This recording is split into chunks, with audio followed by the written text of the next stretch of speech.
আসসালামু আলাইকুম।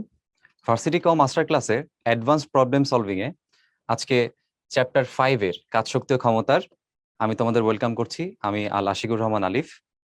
তো তোমরা জানো যে মাস্টার ক্লাসে আমরা ভার্সিটি এবং গুচ্ছ ভার্সিটি গুলোর প্রশ্নের প্যাটার্নের সাথে যেমন পরিচিত হয়েছি, ভার্সিটিতে কি কি প্রশ্ন আসে সেটা যেমন জানতে পেরেছি এবং যেমন কনসেপ্ট ডেভেলপ করেছি, ঠিক সেভাবেই এই অ্যাডভান্স প্রবলেম সলভিংটা ডিজাইন করা হয়েছে যাতে তোমরা ইঞ্জিনিয়ারিং যে ভর্তি পরীক্ষাগুলো আছে অর্থাৎ বুয়েট, এরপর হচ্ছে তোমার সিকের ওয়েট, বুটেক্স, সাস্ট, এইসব জায়গার যে প্রশ্নগুলো আছে সেগুলো সম্পর্কে তোমরা যাতে সম্যক ধারণা পেতে পারো। অর্থাৎ তুমি যদি ভার্সিটি মাস্টার ক্লাসের পাশাপাশি এই অ্যাডভান্স প্রবলেম সলভিংটা করে যেতে পারো বা দেখে যেতে পারো, তাহলে তোমার এই চ্যাপ্টারের যে কনসেপ্ট গুলো আছে সেটা তোমার মাথায় একদম সুন্দরভাবে গেঁথে যাবে এবং তুমি এই চ্যাপ্টার রিলেটেড যে কোনো প্রশ্ন খুব সুন্দরভাবে ইনশাল্লাহ সলভ করতে পারবা। তো চলো আমরা কথা না বাড়িয়ে ক্লাসটা শুরু করি। তো আজকে মূলত আমরা প্রথমে শুরু করতে যাচ্ছি বুয়েট 21-22 একটা প্রশ্ন নিয়ে, যে প্রশ্নটা বেশ সুন্দর একটা প্রশ্ন, মানব দেহে একটা প্রশ্ন আর কি। তো তোমরা জানো যে আমরা যখন হচ্ছে আমাদের মানব দেহের আমাদের যে হার্টটা আছে সেটা হচ্ছে কি করে, প্রত্যেক মোমেন্টে ব্লাডটাকে পাম্প করে, তাই না? সে এরকম ব্লাডটাকে প্রত্যেক মোমেন্টে পাম্প করে। এখন ব্লাড পাম্প করলে কি হয় বলতো, রক্তটা চারদিকে ছড়ায় যায়। তাহলে রক্ত কি আসলে লিকুইড না তরল না? তো তরলটা কি করতেছে, আস্তে আস্তে ছড়ায় যাচ্ছে, মানে প্রসারিত হচ্ছে, ঠিক আছে? তরলটা আয়তন আস্তে আস্তে কি চেঞ্জ হচ্ছে। এখন খেয়াল করে দেখো এখানে কি বলছে, মানুষের হৃৎপিণ্ড প্রতি যে এত পারদের গড় চাপের বিপরীতে। সো গড় চাপ বলতে এখানে আসলে যেটা বুঝাইছে যে এত সেন্টিমিটার পারদের ইকুইভ্যালেন্ট চাপ, ঠিক আছে? তাহলে এখানে প্রথমে চাপের মানটা আমরা একটু বের করে ফেলি। আমরা জানি পি ইকুয়ালস টু হচ্ছে এইচ রোজি। তো এইচ এর মানটা বুঝতে পারতেছো, এটা আমাকে মিটারে নিতে হবে। মিটারে নিলে হবে 0.1। তাহলে 0.1 ইন্টু রো এর মান আমরা জানি, এই পারদের ঘনত্ব হচ্ছে 13.6 গ্রাম পার সিসিতে। আর কেজি পার মিটার কিউবে এই মানটা আসলে কত বলতো? কেজি পার মিটার কিউবে মানটা হচ্ছে 13,600 KG per metre cube. So আমরা রো এর মানটা বসাবো 13,600, আর আমার জি এর যে মানটা সেটা হচ্ছে আমরা জানি 9.8। সো আমরা একটু কষ্ট করে এই চাপের মানটা একটু বের করে ফেলি। আচ্ছা,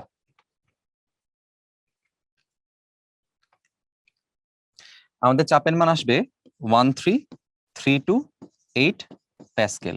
আচ্ছা, তো চাপের মানটা আমরা সবার আগে বের করে নিলাম। আচ্ছা, এত গড় চাপের বিপরীতে প্রতি স্পন্দনে এত সিসি রক্ত নিঃসরণ করে। আচ্ছা, তাহলে এত সিসি, সিসি মানে কি? কিউবিক সেন্টিমিটার, তাই না? তাহলে কিউবিক সেন্টিমিটার কাকে প্রকাশ করে বলতো? ভলিউমকে, তাই না? আচ্ছা, তাহলে ভলিউমের ভ্যালুটা বলা আছে, ভলিউমের ভ্যালু বলা আছে হচ্ছে আমাদের 75 সিসি। আমরা জানি যে 1 সিসি কে মিটার কিউবে কনভার্ট করতে চাইলে কি করতে হয়? মিটার কিউবে কনভার্ট করতে চাইলে 10⁻6 দ্বারা গুণ দিতে হয়। আচ্ছা, তাহলে দুইটা মান আমরা এক্সিকিউট করলাম। এখন বলছে দেখো, কম্পাঙ্ক প্রতি মিনিটে 80 হলে, তাহলে প্রতি মিনিটে আমার এটা হচ্ছে 80টা বিট দেয় অথবা স্পন্দন দেয়। প্রতি মিনিটে এটা বিট দেয়, হ্যাঁ। তার মানে আমাদের হচ্ছে এই 80টা বিট দেয়, মানে 80 স্পন্দন বা কম্পাঙ্ক দেয় হচ্ছে আমার 60 সেকেন্ডে। তাহলে একটি স্পন্দন আমার কত সময় লাগে? একটি স্পন্দন আমার সময় লাগবে 60/80 সেকেন্ড। তার মানে এটা হচ্ছে তোমার 3/4 হচ্ছে, 3/4 হচ্ছে, 3/4। তার মানে হচ্ছে তোমার 0.75 সেকেন্ড। ওকে, তো হচ্ছে একটি স্পন্দনের জন্য যে সময়টা, হ্যাঁ। আচ্ছা, এবার দেখো হৃৎপিণ্ডের ক্ষমতা নির্ণয় করতে বলছে। এখন দেখো ভাইয়া, আমাদের এখানে প্রতিটি স্পন্দন বলছে, প্রতিটি স্পন্দনে 75 সিসি নিঃসরণ হয়েছে না? এজন্য আমাকে ওই একটা স্পন্দনের সময়কে বের করে নেওয়া লাগছে। অনেকে বলতে পারে যে ভাই এক স্পন্দনের সময় কেন বের করলেন? তার কারণ হচ্ছে এটাই, যে যেই ভলিউমটার কথা আমাকে এখানে বলছে, যে আয়তন বলছে, সেটা আসলে একটি স্পন্দনে বলছে। তাহলে একটি স্পন্দনের সময়টা আমরা বের করে ফেলছি। এখন চাইছে দেখো, চাইছে হৃৎপিণ্ডের ক্ষমতা নির্ণয় করতে। তাহলে হৃৎপিণ্ডের ক্ষমতা বা যে কোনো কিছুর ক্ষমতা আসলে সূত্র কি? W/T। এখন ডব্লিউ এর তো আসলে অনেক ইকুয়েশন আছে। হাফ কে এক্স স্কোয়ার ইউজ করতে হয় স্প্রিং এর ক্ষেত্রে, নর্মালি আমরা এফএক্স ব্যবহার করি। এইখানে কোনটা ব্যবহার করতে হবে আশা করি ধরতে পারছো, পি এবং ডেল ভি আছে, ঠিক আছে? তাহলে স্থির চাপে কতটুকু আয়তন পরিবর্তন হয়, পি ডেল ভি, সেটা দিয়েও কিন্তু আমরা কাজের মান কি করতে পারি? বের করতে পারি। তাহলে ডব্লিউর বদলে লিখবো পি ডেল ভি, নিচে হচ্ছে আমাদের টাইম। তাহলে এখানে পি এর মানটা বসায় দাও। পি পাইছে হচ্ছে আমরা 13328, ডেল ভি এর মান হচ্ছে 75 ইন্টু 10⁻6, আর এই টি এর মানটা হচ্ছে 0.75। এবার একটু কষ্ট করে আমরা ক্যালকুলেশনটা করে ফেলি।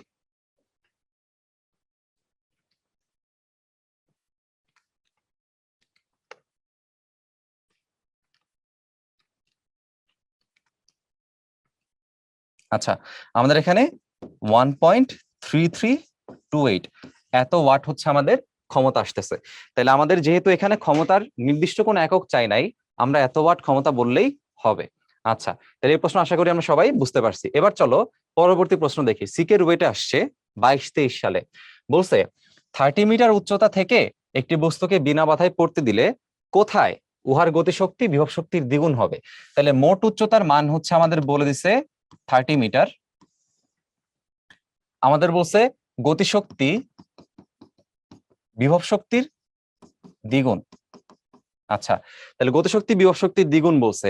তো আমরা তোমাদের মাস্টার ক্লাসে একটা ফর্মুলা তোমাদের দেখাইছিলাম। ফর্মুলাটা কেমন ছিল বলতো, যে x ইকুয়ালস টু h/n+1, যেখানে আমার এই যে ইপি এর সাথে যে সহগটা থাকে, এই n এর পরিচয় হচ্ছে এখানে n হচ্ছে আমার ইপি এর সহগ, n হচ্ছে ইপি এর সহগ। তাহলে খেয়াল করো ইপি এর সাথে কত আছে, 2 আছে।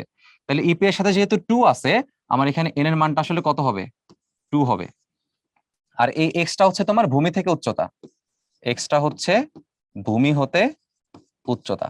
তাহলে খেয়াল করো এই শর্টকাট যদি আমরা অ্যাপ্লাই করি এখানে, তাহলে আমাদের এখানে মান বসাই দিলেই ম্যাথ শেষ। এইচ এর মান বলছে 30, এন এর মান বলছে 2, আর এখানে হচ্ছে 1।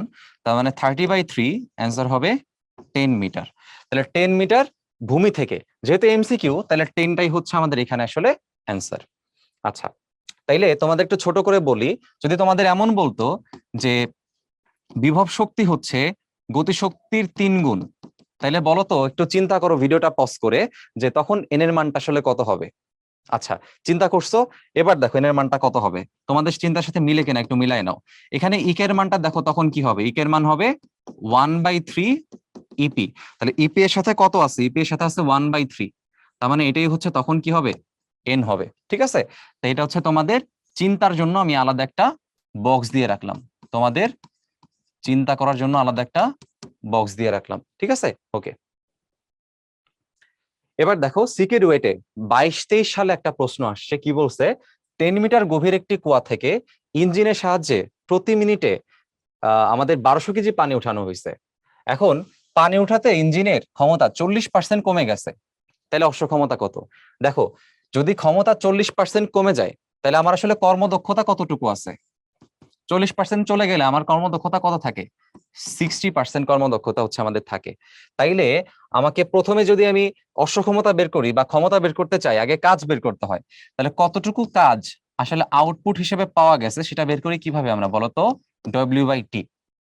এখন যেহেতু পানি উঠানো বলছে, পানি উঠানো বললে সরাসরি mgh লিখতে হয়, সরাসরি mgh/T। এখন দেখো এম এর মান বলে দিছে প্রতি মিনিটে কত, এটা হচ্ছে এম এর মান প্রতি মিনিট, মানে টি এর মান 60 সেকেন্ড, টি এর মান 60 সেকেন্ড। আচ্ছা, আর হচ্ছে 110 মিটার গভীর, এইচ এর মান বলছে। তাহলে এখানে মানগুলা বসাও, 1200 into 9.8 into 110 divided by T এর মান বলছে 60। তাহলে এখানে মান বসাই দেখো কত আসে, আমরা একটু ক্যালকুলেট করে ফেলি এটা কত আসে দেখি।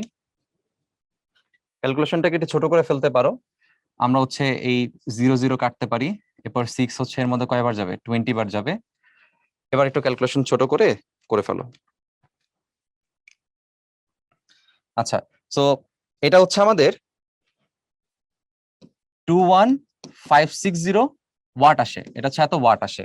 এটাকে হর্স পাওয়ারে নিয়ে যাও, কারণ হচ্ছে অশ্ব ক্ষমতা চাইছে। তো হর্স পাওয়ারে নিতে গেলে এটাকে কত দ্বারা ভাগ করতে হয় বলতো, 746 দ্বারা ভাগ করতে হয়। সো এটাকে 746 দ্বারা ভাগ করে আমি এখানে লিখলাম 28.9 হর্স পাওয়ার। এটা হচ্ছে 746 দ্বারা ভাগ করলেই চলে আসে। আচ্ছা, এখন এত হর্স পাওয়ার হচ্ছে তার কি আউটপুট, আমাকে কি বের করতে হবে, তার আসলে ইনপুটটা কত। হ্যাঁ, ইনপুটটা অশ্ব ক্ষমতায় কত। আমরা কি জানি বলতো, আমরা জানি ইটা ইকুয়ালস টু হচ্ছে P output by P input into 100%। তাহলে এখানে আমাদের ইনপুটটাকে যদি বের করতে হয়, সেটা হবে আউটপুটটা উপরে, ইনপুটটা নিচে, এই ইটাটা নিচের দিকে চলে যাবে 60%, আর এখানে 100%। তার মানে এখানে ক্যালকুলেশন করলে এই পার্সেন্ট পার্সেন্ট বাদ চলে যাবে, এটা কাটাকাটি করলে বাদ, এটা কাটাকাটি করলে এটা হবে 0.6। এটা হবে হচ্ছে 28.9 ডিভাইড বাই 0.6। এখন একটু করে দেখো এই ভ্যালুটা আসলে আমাদের কত আসে। আমরা একটু দেখি।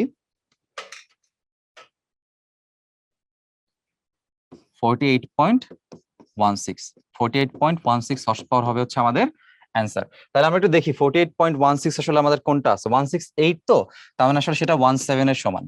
168 যেহেতু সেটা 1617 এর সমান। আচ্ছা, এবারে দেখো সিকে রুয়েটের 22-23 সালে আরেকটা প্রশ্ন আসছে যে মোটরের যে পাম্প গুলো আছে সেই পাম্পের মেথড। এখন পানিপূর্ণ কুয়ার কথা বলা হয়েছে, তো পানিপূর্ণ কুয়ার ক্ষেত্রে দেখো কুয়াটাকে পানি শূন্য করার জন্য লাগানো হয়েছে কাজে। এরপরে অর্ধেক পানি তোলার পর পাম্পটা নষ্ট হয়ে গেছে। হ্যাঁ, এরপর বাকি পানি তোলার জন্য আরেকটা পাম্প ব্যবহার করছে। তো প্রশ্নটা আসলে কোথায়? প্রশ্ন হচ্ছে প্রথম পাম্প দ্বারা সম্পাদিত কাজ। প্রথম পাম্প দ্বারা সম্পাদিত কাজ তার মানে কি? প্রথম পাম্প কি করছে বলতো? অর্ধেক পানি তুলছে। তাহলে আমার কাজ করতে হবে কার জন্য? অর্ধেক পানির জন্য আমাকে কাজটা কি করতে হবে? হিসাব করতে হবে। তার মানে আমার যদি ধরো প্রথমে ছিল হচ্ছে টোটালটাই পরিপূর্ণ ছিল, এরপর এটাকে অর্ধেক করছে প্রথম পাম্প, তাহলে অর্ধেক করলে পানি কতটুকু হয়ে গেছে? এতটুকু। এতটুকু যদি হয়, আমার পানি সরছে কতটুকু বলতো? এতটুকু অংশ পানি সরে গেছে বা সরাই ফেলছি। তাহলে এতটুকু অংশ পানি সরে গেলেও আমরা কিন্তু পানির গড় সরণ অথবা ভরকেন্দ্রের সরণটাকে ব্যবহার করি। তাইলে আমরা আসলে কি বলতে পারি যে এতটুকু হচ্ছে আমার h/2, এতটুকু হচ্ছে আমার h/2। কিন্তু খেয়াল করো, উপরের অংশ পানি চলে গেলেও আমরা চিন্তা করতে হবে গড় সরণ অথবা ভরকেন্দ্রের সরণ। তো ভরকেন্দ্র আসলে এই এতটুকুর ভরকেন্দ্র কোথায় আছে? মাঝ বরাবর না? তাহলে মাঝ বরাবর হইলে সেটা এখান থেকে কতটুকু হবে? এই h/2 এর অর্ধেক, সেটা কত? h/4। তাহলে আমার আসলে ভরকেন্দ্রের সরণ বা গড় সরণ কতটুকু বলতো? h/4। ঠিক আছে। আচ্ছা, তাইলে আমার কাজের পরিমাণ বের করতে হবে। সো কাজের ইকুয়েশন আমরা কি জানি? W equals to m prime লিখলাম, g ইন্টু হচ্ছে h/4। আমাদের ভরকেন্দ্রের সরণ হচ্ছে h/4, সেটা লিখছি। আচ্ছা, m প্রাইমটা কেন লিখছি? তার মূল কারণ হচ্ছে দেখো, তুমি যেহেতু অর্ধেক পানি তুলছো, তাহলে তোমার মোট পানি কিন্তু তুমি সরাও নাই, তুমি অর্ধেক সরাই ফেলছো। তাইলে কতটুকু পানি তুমি অপসারণ করছো বলতো? এটা হচ্ছে সেই অপসারিত পানির ভর। এটা হচ্ছে অপসারিত পানির ভর। তো অপসারিত পানি কতটুকু বলতো? টোটালটার অর্ধেক। টোটালটার অর্ধেক। এজন্য আমাকে এখানে কি করতে হবে? m/2 লিখতে হবে। So m/2 g into h/4। তার মানে আমরা লিখতে পারি 1/8 mgh। তো এখন হচ্ছে তোমাদের একটু কষ্ট করে মানটা বের করতে হবে। এবার m এর মান দেখো সরাসরি দেওয়া নাই, তাহলে m এর মান আমরা কি জানি? v rho. আর এটাকে সিলিন্ডার আকৃতি ধরে ভিটাকে আমরা কি বলতে পারি? পায়ের স্কোয়ার h। আর রো তো রো এর মতোই আছে। তাহলে আমরা কষ্ট করে m এর মানটা একটু আগে বের করে ফেলি। হ্যাঁ, কষ্ট করে এই m এর মানটা আমরা একটু বের করে ফেলি। তাহলে m টা কত হয় দেখি। আমাদের আর কত বলছে দেখছো? গভীরতা হচ্ছে বলছে h20 আর ব্যাস বলছে 2। তাহলে ব্যাসার্ধ কত হবে? ব্যাসার্ধ হবে 1 মিটার। ওকে, তাহলে আমরা একটু মানগুলো বসাই।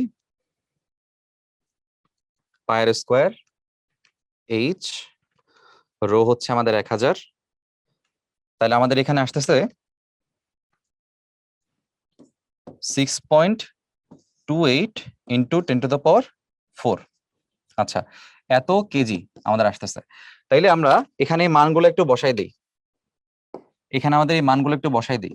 1/8 ইন্টু 6.28 ইন্টু 10⁴, 9.8। এইচ এর মানটা আমাদের কত আছে? 20। এখন দেখি অ্যান্সারটা কত আসে।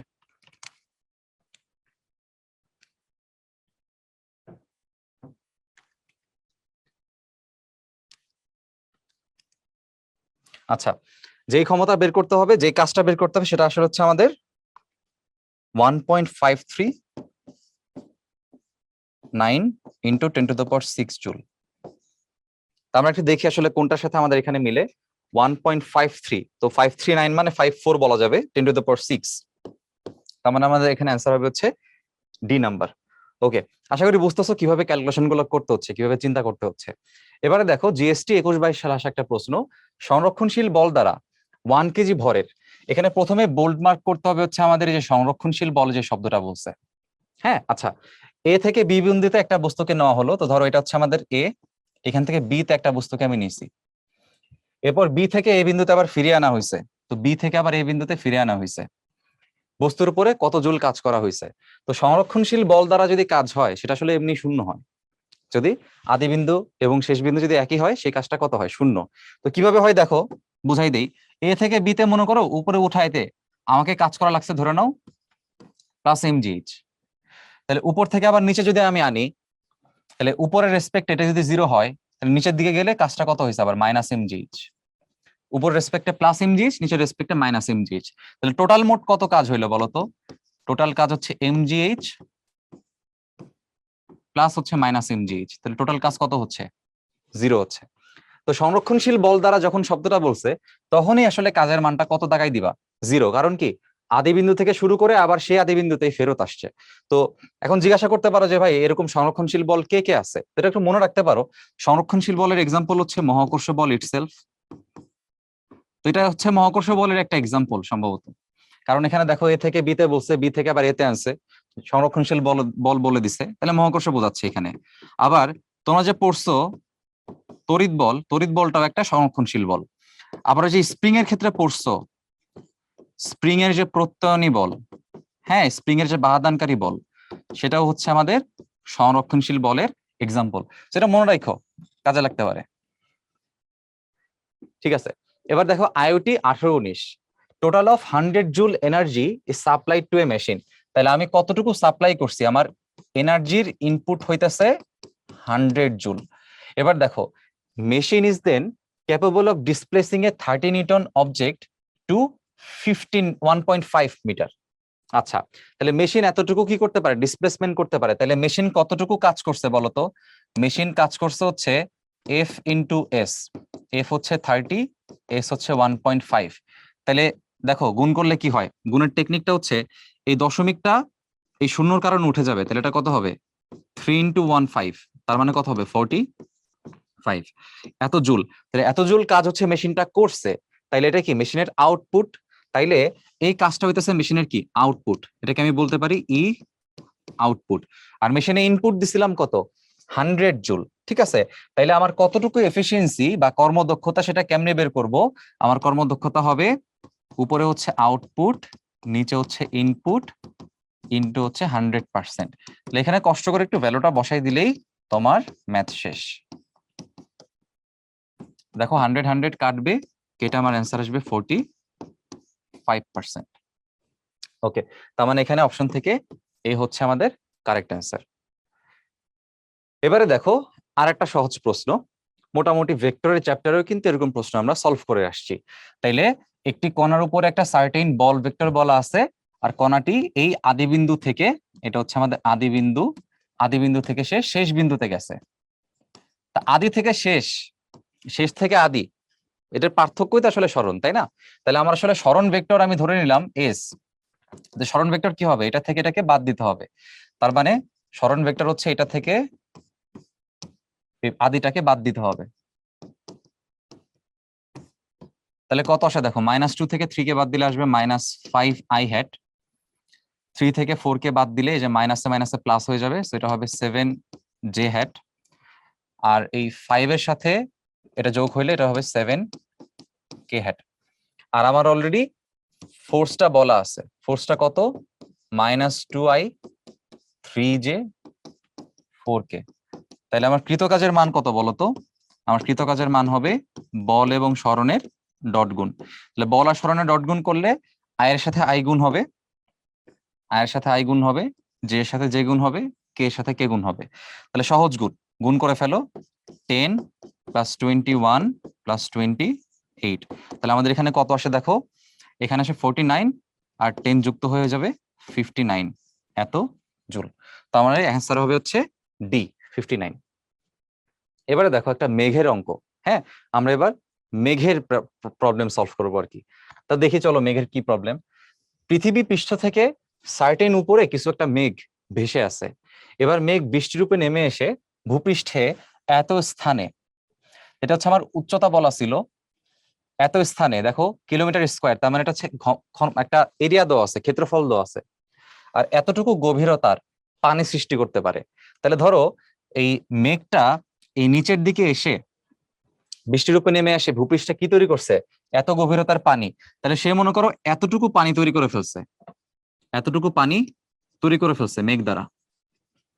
তাহলে সেই সেই পানির দেখো গভীরতা কতটুকু, এটাকে ধরলাম, ধরো আমরা ডি ধরলাম, গভীরতা বলছে 1 মিলিমিটার, তার মানে 10⁻³ মিটার। আর তার এরিয়া কত বলছে দেখো, এই এরিয়াটা বলছে হচ্ছে 100 কিলোমিটার স্কোয়ার। তাহলে আমরা কিলোমিটার থেকে মিটারে নিতে গেলে কি করি, 10⁻³ দ্বারা গুণ করি। এখানে কিলোমিটার কয়টা আছে, 2 বার গুণ আছে কিলোমিটার স্কোয়ার। তাহলে কিলোমিটার স্কোয়ার থেকে মিটার স্কোয়ারে যেতে গেলে কি 10⁻³ 2 বার গুণ করতে হবে। তো 10⁻³ 2 বার গুণ হলে কি হবে, 10⁻6 হবে। এজন্য এই 100-এর সাথে তুমি যখন 10⁻6 কে গুণ দিবা তখন সেটা হবে হচ্ছে কি মিটার স্কোয়ার। আচ্ছা, তাইলে এখান থেকে আমাকে কি বের করা যাবে বলতো, ক্ষেত্রফল আর এই ঘনত্ব, এই যে গভীরতাটাকে যদি আমি গুণ করি তাহলে আমি এখানে কি পাবো বলতো, আয়তন পাবো। তাহলে আয়তনটাকে বের করে ফেলি। আয়তন হবে হচ্ছে এখানে 10⁸ মিটার স্কোয়ার। তাহলে আয়তন হবে 10⁸ ইন্টু 10⁻³। তাহলে আয়তন হবে 10⁵ মিটার কিউব। আচ্ছা, মেঘের আয়তন বের করা শেষ। এবার কি করতে হবে, উক্ত পানিকে আবার মেঘে পরিণত করতে কি পরিমাণ কাজের প্রয়োজন। তাহলে এই পানিটাকে আবার কোথায় বানাইতে হবে, মেঘে পাঠাইতে হবে। কোথায়, মেঘে। তো উপরে কি আসছিল, উপরে আমাদের মেঘ ছিল, তাহলে মেঘে আবার পাঠাই দিতে হবে। তাহলে সরণ কতটুকু বলতো, এইচ পরিমাণ। তাহলে আমাদের কৃত কাজ কত বলো, তাহলে আমাদের কৃত কাজ হবে W = mg/h। এম এর বদলে আমরা কি লিখতে পারি, ভিরও লিখতে পারি। ভি এর মানটা আমাদের কাছে জানা আছে, আমরা মানটা বসাই। রো এর মান আমরা জানি, জি এর মান আমাদের কত যেহেতু স্পেসিফাই করা নাই তাহলে 9.8 লিখতে হবে। আর এইচ হচ্ছে আমাদের বলা আছে 5 কিলোমিটার। তাহলে 5 কিলোমিটারকে মিটারে কনভার্ট করলে এটা হবে 5 × 10⁻³ মিটার। আচ্ছা, তো এটা হচ্ছে আমরা মোটামুটি হাতে কলমেই করতে পারবো। দেখো এই 9.8 আর 5 গুণ হইলে কত হবে, 49 হবে। আর এখানে হচ্ছে 10⁵ একটা, 3 একটা, 5 আর 3 কত, 8, 8 আর 3 কত, 11। তাইলে 10⁻ কত হবে, 11 হবে, এত জুল। তার মানে এখান থেকে আমার অ্যান্সার হবে হচ্ছে 49 × 10⁻11 জুল। আচ্ছা, এবার চলো পরবর্তী প্রবলেমটা দেখি। বুয়েট 13-14 সালে আসছে, এত নিউটন বল প্রয়োগে একটি গাড়িকে এত মিটার সরাতে কত কাজ করতে হবে, বল এবং কাজের মধ্যবর্তী, সরণের মধ্যবর্তী কোণ বলা আছে। তাইলে একদমই সহজ ম্যাথ ভাইয়া, W = Fs cos θ। এফ এর মান বলছে দেখো এটা 10 নিউটন, এস এর মান বলছে 100 মিটার, আর থিটা বলছে 60 ডিগ্রি। তাইলে শুধুমাত্র মান বসাইলেই এই প্রবলেমটা শেষ। তাহলে দেখো 10 × এই দুটা গুণ করলে হয়ে যাবে হচ্ছে 1000, তার সাথে cos 60 এর মান হচ্ছে হাফ। তাহলে আমার অ্যান্সার কত আসবে, 500 জুল। ওকে, তার মানে অ্যান্সার হবে 500 জুল। আচ্ছা, এবারে দেখো বুয়েট 10-11 সালে একটা প্রশ্ন আসছে, বল এবং সরণের মধ্যবর্তী কোণের মান কত হলে কাজের মান 0 হবে। তো ভার্সিটিতেও তোমরা এগুলো দেখছো যে এরকম প্রশ্ন আসতো আর কি। তো এজন্য আসলে কনসেপ্ট আমাদের ক্লিয়ার থাকলে, মানে সহজ প্রশ্ন বলে আমরা যেটাকে ডিফাইন করি, আমাদের এসে ডেফিনেশনটা হয়তো মাঝে মধ্যে ঠিকঠাক হয় না। এজন্য কোনটা আসলে বুয়েটে আসবে বা কোনটা ঢাকা ইউনিভার্সিটিতে আসবে বা কোনটা সাস্টে আসবে বা সিকিউরিটিতে আসবে, এটা চিন্তা না করে আমাদের কনসেপ্টে আসলে জোর দেওয়া উচিত। যে কোনো জায়গায় যে কোনো রকম প্রশ্ন হইতে পারে। আচ্ছা দেখো, মধ্যবর্তী কোণের মান কত হলে, মানে থিটার মান চাইছে, কাজের মান 0 হবে। তো আমরা কি জানি, W = Fs cos θ। তো এইখানে আমার এফএস এর মানটা যেহেতু অশূন্য চিন্তা করি আমরা, তাহলে কাজের মান 0 কখন হয়, যখন cos θ 0। আর cos θ কখন 0 হয়, যখন থিটার মানটা কত হয়, 90 ডিগ্রি হয়। তাহলে এখানে আমার অ্যান্সার কোনটা হবে ভাইয়া, অ্যান্সার হবে 90 ডিগ্রি।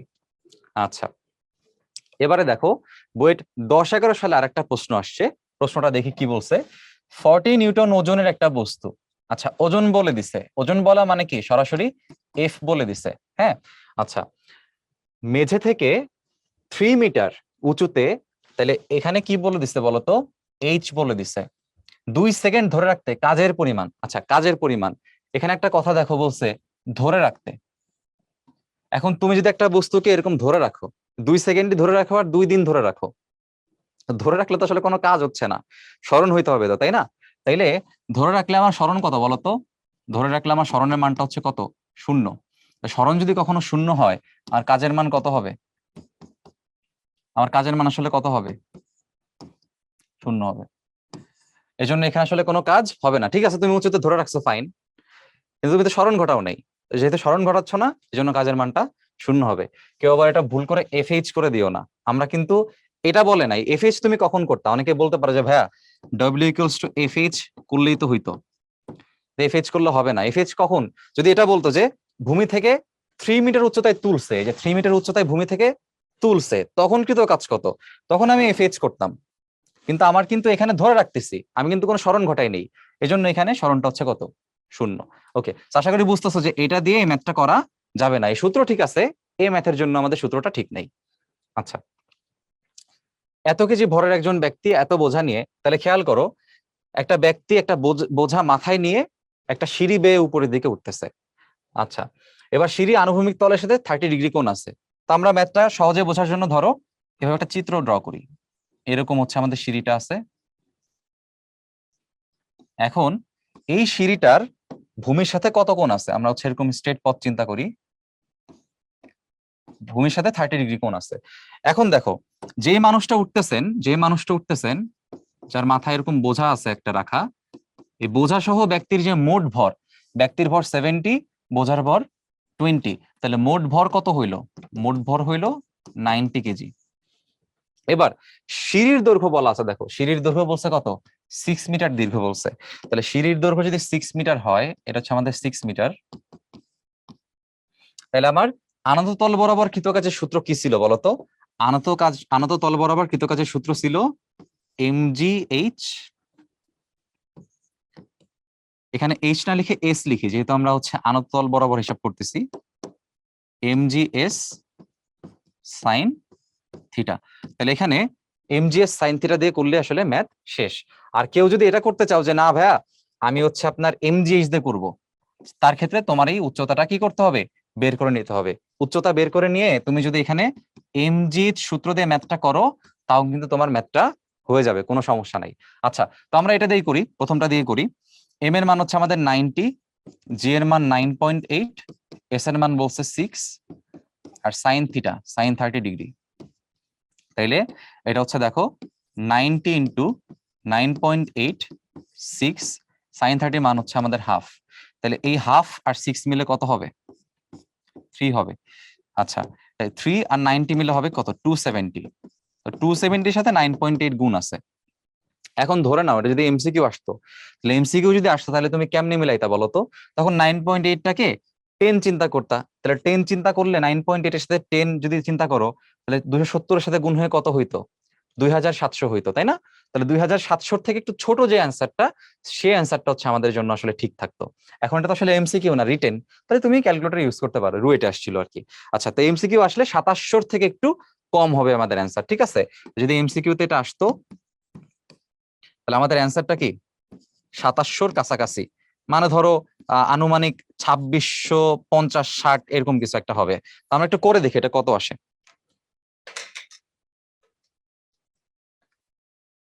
আচ্ছা, আমাদের অ্যান্সার আসতেছে 2646 জুল। তাহলে খেয়াল করলাম যেটা বলছিলাম, যে এই যে 2700-র কাছাকাছি বা 2750-এর আশেপাশে আর কি, ঠিক আছে? তো এরকম করতে করতে তোমাদের ধারণা হয়ে যাবে 2646 জুল হচ্ছে আমাদের অ্যাকচুয়াল অ্যান্সার। ওকে, এখন দেখো একটা সুন্দর প্রবলেম রুয়েটে আসছিল 18-19 এবং 15 সালে দুইবার আসছে, এবং এটা হচ্ছে সরল দোলকের প্রবলেম। তো সরল দোলকের প্রবলেমে কি চাইছে একটু দেখি আমরা। 1 মিটার কার্যকরী দৈর্ঘ্য বলছে। 1 মিটার কার্যকরী দৈর্ঘ্য বলা মানে আমাকে এল এর মানটা বলে দিছে 1 মিটার। এরপর দেখো কি বলছে, সরল দোলকের ববের ভর 300 গ্রাম। তাহলে 300 গ্রামকে কেজিতে নিতে হবে 1000 দ্বারা ভাগ করে। আচ্ছা, সাম্যাবস্থা থেকে 60 ডিগ্রি কোণে নিয়ে ছেড়ে দেওয়া হলো। যখনই দেখবা যে কোন একটা কোণে নিয়ে ছেড়ে দিছে, আমি যদি 60 ডিগ্রি কোণে নিয়ে ছেড়ে দেই, সে কিন্তু 60 ডিগ্রি বিস্তারে কি দুলতে থাকবে। তার মানে তার সর্বোচ্চ সে কতটুকু করতে পারবে? 60 ডিগ্রি। তাহলে যেখান থেকে ছেড়ে দিবে সেটাই হচ্ছে তার জন্য কি বিস্তার বা কৌণিক বিস্তার। তাইলে আমার সর্বোচ্চ হচ্ছে এই থিটা ম্যাক্স এর ভ্যালুটাই হচ্ছে আমার কত? থিটা ম্যাক্স হচ্ছে আমাদের 60 ডিগ্রি। ওকে, এখন বলছে গতিশক্তি বের করো যখন এটি সাম্যাবস্থা দিয়ে অতিক্রম করে। আচ্ছা, তাহলে আমরা গতিশক্তি প্রথমে বের করতে চাই। তাহলে গতিশক্তির সূত্র কি? Half MV square. এখন হাফ এম ভি স্কোয়ারের যে পোর্শনটা, এই যখন সাম্যাবস্থায় কেউ চিন্তা করে, আমরা কিন্তু এটা জানি যে যখন একটা দোলক সাম্যাবস্থায় থাকে, তাকে যখন তুমি আস্তে আস্তে এরকম নিয়ে 60 ডিগ্রিতে নিয়ে গেছো, তো তার এই বিস্তারের সর্বোচ্চ যে বিভব শক্তি, এই সর্বোচ্চ বিভব শক্তিটাই কনভার্ট হয়ে এখানে কি হয়ে যায়, কনভার্ট হয়ে এখানে সর্বোচ্চ গতিশক্তি হয়ে যায়। তার মানে কি, সর্বোচ্চ বিভব শক্তির মান আর সর্বোচ্চ গতিশক্তির মান পরস্পর কি সমান। তার মানে এই যে সাম্যাবস্থায় যে আমার গতিশক্তি বের করতে বলছে, এটা হচ্ছে ম্যাক্সিমাম গতিশক্তি বের করতে বলছে, সেটা আসলে আমার ম্যাক্সিমাম কি বিভব শক্তির সমান হবে। আর আমরা সবাই বিভব শক্তির সূত্র জানি। বিভব শক্তির সূত্র কি, mgl 1 মাইনাস cos থিটা। তাহলে এটা হচ্ছে আমাদের বিভব শক্তির সূত্র। ঠিক আছে, এখন আমরা এখানে মানটা বসাই দিই। তাইলে এম এর মান আছে আমাদের 0.3, জি এর মান আমাদের এখানে 10 ধরতে বলছে, সো এটা কেয়ারফুল, যা ধরতে বলবে তাই ধরতে হবে, কিছু না বললে 9.8 ধরবো। এল এর মান হচ্ছে 1 মাইনাস কজ 60 ডিগ্রি। আচ্ছা, তাহলে এখানে আমাদের 0.3 আর 10 গুণ হয়ে দশমিক আর শূন্য চলে গিয়ে এখানে শুধুমাত্র 3 থাকবে। আর cos 60 এর মান হচ্ছে হাফ, তাই এক থেকে হাফ বাদ গেলে হাফই থাকবে। তাহলে 3 ইন্টু 1/2, তার মানে অ্যান্সার আসবে এখানে কত, 1.5 জুল। হাতে কলমে কিন্তু করে ফেলা গেল। তাহলে দেখছো যে এই প্রবলেমটা হাতে কলমে করা যায়। তাহলে এটা যদি ভার্সিটিতে আসে, তাহলে তোমার ধরো এইরকম প্রবলেমই দিবে, যেটা তুমি হাতে কলমে করে ফেলতে পারবা। ঠিক আছে, ওকে। তো এটা হচ্ছে আমরা কি বের করলাম বলতো, সাম্যাবস্থা অতিক্রমকালে তার গতিশক্তি। এবং জেনে রাখো, সাম্যাবস্থা অতিক্রমকালে যে গতিশক্তি, সেটা হচ্ছে কি মোট শক্তির সমান। সেটা হচ্ছে মোট শক্তির সমান। এবার দেখো পরেরটা কি চাইছে, পরেরটা বলছে যখন সুতা সাম্যাবস্থার সাথে 30 ডিগ্রি কোণ উৎপন্ন করে, তখনও গতিশক্তি নির্ণয় করো। তখনও কি লাগবে, গতিশক্তি লাগবে। তাহলে তুমি আগে 30 ডিগ্রি কোণের বিভব শক্তিটা বের করো। তুমি আগে 30 ডিগ্রি কোণের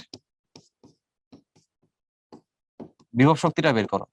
বিভব শক্তি কত হবে, সূত্র একই, mgl cos theta, mgl 1 minus cos 30 degree.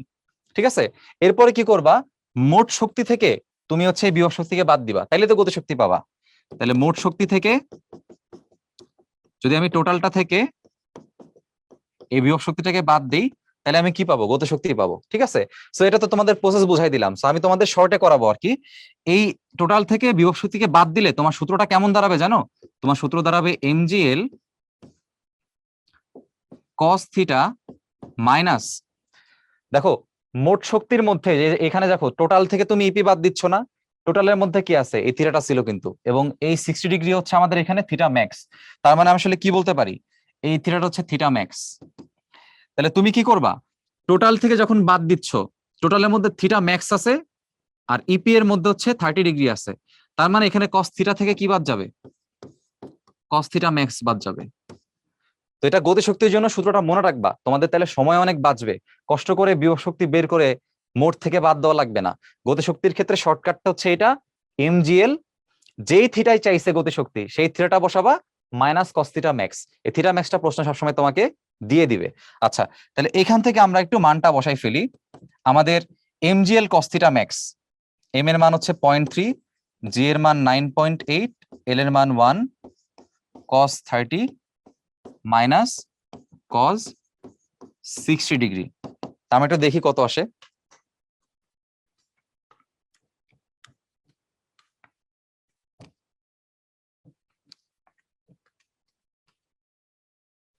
আচ্ছা, এখানে আমাদের আসে 1.076 এত জুল। ঠিক আছে, তুমি যদি একটু ভেঙে ভেঙে করে দেখো যে 30 ডিগ্রি কোণের বিভব শক্তিটা কত, তারপরে তুমি হচ্ছে মোট শক্তি থেকে এটাকে বাদ দাও, দেখবা একই অ্যান্সার আসতেছে।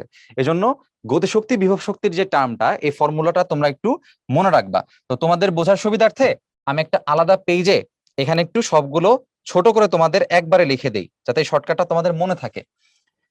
যে কোনো, মনে রাখবা, যে কোনো থিটা অবস্থানের জন্য, যে কোনো থিটা অবস্থানের জন্য মোট যে শক্তিটা হবে, সেই মোট শক্তি হবে E total equals to mgl 1 minus cos theta max. আচ্ছা, যে কোনো অবস্থানে বিভব শক্তিটা হবে mgl 1 মাইনাস cos থিটা। আর যে কোনো অবস্থানে গতিশক্তির সূত্র হবে mgl cos থিটা মাইনাস cos থিটা ম্যাক্স। তাহলে এখানে হচ্ছে যে কোনো থিটা অবস্থানে বলছে, তো আমাদের থিটা ম্যাক্স সবসময় প্রশ্নে আলাদা করে বলা থাকবে, আমাদের থিটা ম্যাক্সটা সবসময় প্রশ্নে আলাদা করে বলা থাকবে। এবং এই থিটা ম্যাক্সটা হচ্ছে আমাদের আসলে কি, কৌণিক বিস্তার, এটা মনে রাখবা, কৌণিক বিস্তার। সবসময় প্রশ্নে এটা বলে দেয়, তোমাকে বলবে যে এত ডিগ্রি টেনে ছেড়ে দেওয়া হচ্ছে। তো এই শর্টকাটটা এগুলো একটু মনে রাখবা, যে কোনো সময় যে কোনোটা লাগলে যাতে একবারে করে ফেলতে পারো, এক লাইনে করে ফেলতে পারবা, ঠিক আছে? ওকে, এবারে দেখো গড় বাধাদানকারী বল। তো এটা একটা শর্টকাট আমরা এখানে দেখাবো যাতে তোমরা ম্যাথটা অল্প সময়ে করতে পারো। আচ্ছা, তো এই শর্টকাটে দেখো কি লেখা আছে, x equals to s divided by n square minus 1। এখন n এর পরিচয়টা তুমি যদি বুঝতে পারো, এই ম্যাথ আসলে আর কিছু বোঝার নাই। তোমরা অনেক ম্যাথ করছো, ইভেন 9-10-এও করছো, এখানে বলা থাকতো যে একটি কাঠের তক্তায় 3 সেন্টিমিটার প্রবেশের পর গুলির বেগ অর্ধেক হয়ে গেছে, তাহলে গুলিটি আরো কত দূর যাবে, ঠিক আছে? এরকম বলে যে এত সেন্টিমিটার যাবার পর, তাহলে যত সেন্টিমিটার গেছে, যতটুকু প্রবেশ করছে, সেটা হচ্ছে আমাদের এস এর মান। এরপরে বলে যে থেমে যাবার পূর্বে সে আরো কতটুকু যাবে, সেটা হচ্ছে আমার এক্স এর মান। আর এন তাইলে আসলে কি হবে, মানে এখানে আসলে ম্যাথটা বোঝার হচ্ছে এন এর পার্টটা। এখন ধরো তোমাকে বলছে যে বেগ অর্ধেক হয়ে যায়, বেগ অর্ধেক হয়ে যায়, এই এনটা চিন্তা করতে হবে কতটুকু অবশিষ্ট আছে তার উপরে। তাহলে বেগ অর্ধেক হয়ে যায় কি আমি কি চিন্তা করতে পারি, বেগ অর্ধেক হয়ে যায় কি আমি চিন্তা করতে পারি হচ্ছে হাফ হাফ আকারে। তাহলে খেয়াল করো, এইটাই যে ভগ্নাংশ, এই ভগ্নাংশের হর আসলে কত, এই ভগ্নাংশের হর হচ্ছে 2, এই হর হচ্ছে 2। তাহলে হর যেটা, এই ভগ্নাংশের হর যেটা, সেটা হচ্ছে আমাদের আসলে n। তার মানে বেগ অর্ধেক হয়ে গেছে এই কথাটা বললে আমরা আসলে n এর মান কত বসাবো, 2 বসাবো। আচ্ছা, একইভাবে চিন্তা করো, তোমাকে যদি কেউ বলে যে ভাই ধরেন এরা বলছে যে বেগ 2/3 শেষ, হ্যাঁ যত টাইপ হইতে পারে আমরা একটু দেখি, দেখো ধরো বলছে বেগ 2/3 শেষ হয়ে যায়, তো মনে রাখবা কতটুকু বেগ শেষ হয়েছে ওটা দিয়ে তো কোনো গুলি আর সামনে যেতে পারে না, কতটুকু অবশিষ্ট থাকে, অবশিষ্ট বেগ দিয়ে গুলিটা কি বাকি পথ যায়। এজন্য শেষ বেগ দিয়ে করা যাবে না, দেখতে হবে বেগ কতটুকু অবশিষ্ট আছে। তাহলে এতটুকু শেষ হলে বেগ অবশিষ্ট কত আছে বলতো, বেগ অবশিষ্ট থাকবে 1-2/3, তাহলে 1/3 হচ্ছে অবশিষ্ট। এবার যতটুকু বেগ অবশিষ্ট থাকবে তার যেই হর, তার হরটা কত আছে, হর আছে হচ্ছে 3। এই জন্য আমার এন এর মান কত হবে বলতো, এন এর মান হবে হচ্ছে 3। তো আশা করি বুঝতে পারছো যে এন এর মানটা কেমনে চিন্তা করতে হয়। একদম লাস্ট একটা তোমাদের জন্য দেখাই, ধরো বলছে বেগ 2/3 হয়ে যায়, বেগ 2/3 হয়ে যায় আর কি। তাইলে বেগ 2/3 হয়ে যায়, এখানে তো আর অবশিষ্টর কথাটাই বলা আছে, তো আর বাদ দেওয়া লাগবে না। কিন্তু খেয়াল করো আমাদের ভগ্নাংশের উপরে লবটা কত আছে, লব হচ্ছে 1 আছে, লবটাকে 1 হতেই হবে, এখানে লব কিন্তু 2 আছে। তাহলে লবটাকে যদি জোর করে এখানে 1 বানাইতে হয়, এটাকে কিভাবে লেখা যাবে বলতো, এটাকে 1 বাই এই 3 এর নিচে 2টা যদি লিখি তাহলে হয়ে যায়। তাহলে খেয়াল করো 3/2 উল্টাইলে এটা 2/3 হয়ে যাবে, আর এখানে লবটা কত আছে, 1 আছে। তাহলে ভগ্নাংশ অবশ্যই লবটা 1 হইতে হবে। লব 1 থাকা অবস্থায় নিচে যেই হরটা থাকবে এই হরটা হচ্ছে আমাদের এন এর মান, তাহলে এখানে আমার এন এর মান হবে 3/2। আশা করি বুঝছি এই টাইপের বাইরে এন এর মান এখানে আর কোনোভাবে দেওয়া সম্ভব না, ঠিক আছে? যে কোনো ম্যাথ আমরা এই টাইপে করতে পারবো, এই টাইপের যদি প্রশ্ন আসে। ওকে, এবার দেখো সিকের ওইটা একটা প্রশ্ন আসছে। তো প্রথমে সহজ একটা ম্যাথ এখানে আমরা করতেছি, এটা একটা দেখি। 8 কেজি ভরের একটি লোহার বল নির্দিষ্ট উচ্চতা থেকে পড়ে বালিতে 50 সেন্টিমিটার প্রবেশ করে থেমে যায়। আচ্ছা, তাইলে আমার এখানে ধরো বালু আছে, তো উপরে উপরে হচ্ছে একটা বল রাখা আছে, উপরের থেকে যখন বলটা এভাবে পড়ে গেছে, পড়ার পর যেটা হয়েছে সে একটু বালুতে একটু একটু দেবে গেছে, বালুটা একটু দেবে গেছে। তাইলে এখন বলটা হচ্ছে আমার এতটুকু আছে, তাহলে যতটুকু উচ্চতা ছিল ততটুকু তো হয়েছেই, আবার যে এতটুকু সে কিন্তু নিচের দিকে নেমে গেছে, বালুটা একটু নেমে গেছে। তো ধরলাম এই ছোট অ্যামাউন্ট হচ্ছে এক্স আর টোটাল অ্যামাউন্ট হচ্ছে এইচ, ঠিক আছে? তাহলে আমার টোটাল যে সরণটা এখানে উল্লম্ব সরণটা হলো সেটা কত বলতো, টোটাল উল্লম্ব সরণ হচ্ছে এখানে আমার এইচ প্লাস এক্স। আচ্ছা, এতটুকু থামছে, এখন কি গড় বাধা বল বের করতে বলছে, গড় বাধা মানে আসলে বল বের করতে বলা, ঠিক আছে, এফ বের করতে বলছে। এখন আমরা কি জানি বলতো, আমরা জানি যে আমাদের কৃত কাজের মানটা হচ্ছে mg ইন্টু উল্লম্ব সরণ। উল্লম্ব সরণ কত? h প্লাস এক্স, শুধুমাত্র h লেখা যাবে না। আচ্ছা, আর ডব্লিউ মানে আবার কি? F x. এফ এক্সটা আসলে কি, কার বলতো? এই এফ এক্সটা হচ্ছে এই যে বলটা পড়ছে উপর থেকে, লোহার বলটা পড়ছে, এই লোহার বলটা কতটুকু বল প্রয়োগ করছে। তো ধরো লোহার বলটা হচ্ছে আমার, এটাকে এফ পরিমাণ বল প্রয়োগ করছে, তাহলে এফ পরিমাণ বল প্রয়োগ করে সে কতটুকু সরণ হয়েছে, এক্স পরিমাণ। এটা হচ্ছে লোহার বলের কৃত কাজ, এই এফ এক্সটা হচ্ছে লোহার বলের কৃত কাজ। এখন লোহার বল তো এমনি এমনি কাজ করতে পারে নাই, সেই শক্তিটা কই থেকে পাইছে? বিভব শক্তি থেকে পাইছে। এই জন্য এটা হচ্ছে বিভব শক্তি, আর এটা হচ্ছে কি, কৃত কাজ। তাইলে এখানে আমরা কি লিখতে পারি এই পাশে? mg h plus x. এখন বের করতে হবে হচ্ছে এফ এর মান। তাহলে মানগুলো একটু বসাই দিই। আমার এম এর মান কত আছে দেখো তো? এম এর মান আছে হচ্ছে 8, এইচ এর মান আছে হচ্ছে 10 মিটার, আর কতটুকু প্রবেশ করছে সেটা হচ্ছে আমার 50 সেন্টিমিটার, হুইচ ইজ 0.5 মিটার। তাহলে এম এর মান হচ্ছে আমাদের 8, জি এর মান আমাদের 9.8, এইচ এর মান হচ্ছে আমাদের 10, এক্স এর মান হচ্ছে 0.5, ডিভাইডেড বাই 0.5 দ্বারা ভাগ করতে হবে। আচ্ছা, তাহলে আমরা একটু ক্যালকুলেশন করে দেখি। আমাদের এখানে তাহলে থাকে হচ্ছে এই 0.5টা যদি উপরে চলে যায় সেটা 2 হয়ে যাবে, ঠিক আছে, মনে রাখবা। তাহলে 8 ইন্টু 9.8 ইন্টু 10 প্লাস 0.5 হচ্ছে 10.5, আর 0.5 গুণ হয়ে গেলে উপরে চলে গেলে এটা হয়ে যায় 2। এটাও কিন্তু ক্যালকুলেশন জানার একটা প্রসেস। আচ্ছা, তাহলে এটা দেখো ছোট হয়ে গেছে, এখন এখন এটাকে গুণ করো। এমসিকিউ আসলেও কিন্তু আমরা কাছাকাছি যেতে পারবো, সমস্যা নেই।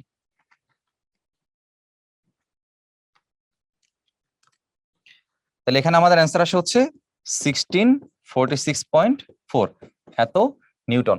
তাহলে আমাদের দেখো অপশনের মধ্যে ইটা হচ্ছে কারেক্ট অ্যান্সার। এখন এটাই যদি ধরো তোমার এমসিকিউতে আসে, তুমি কি আসলে করতে পারবা কিনা একটু নিজে চিন্তা করে দেখো।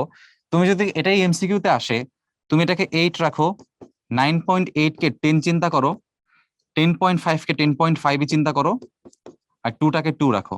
তাহলে খেয়াল করো 10.5টা 2 এর সাথে গুণ হয়ে কত হয়ে যাবে? এই দুটা গুণ হয়ে যাবে হচ্ছে আমাদের কত? 80। আর এতটুকু গুণ হয়ে আমাদের হবে হচ্ছে 21। তাহলে 21 এর সাথে 80 গুণ হবে। এখন তুমি নর্মালি চিন্তা করো, 21 এর সাথে 8টাকে গুণ করো, এটা তো পারবা হাতে কলমে অবশ্যই। 20-এর সাথে যদি 8 গুণ হয়ে 160 হয়, তার সাথে আরেকটা 8 হইলে তো 21 ইন্টু 8, তাহলে 168। তাহলে 168, তার সাথে একটা শূন্য দিয়ে দাও, 1680। তাহলে আমার অ্যান্সার আসলে কি 1680-র আশেপাশে হবে। 1680-র আশেপাশে অ্যান্সার আসলে কোনটা আছে? 1646.4 নিউটন।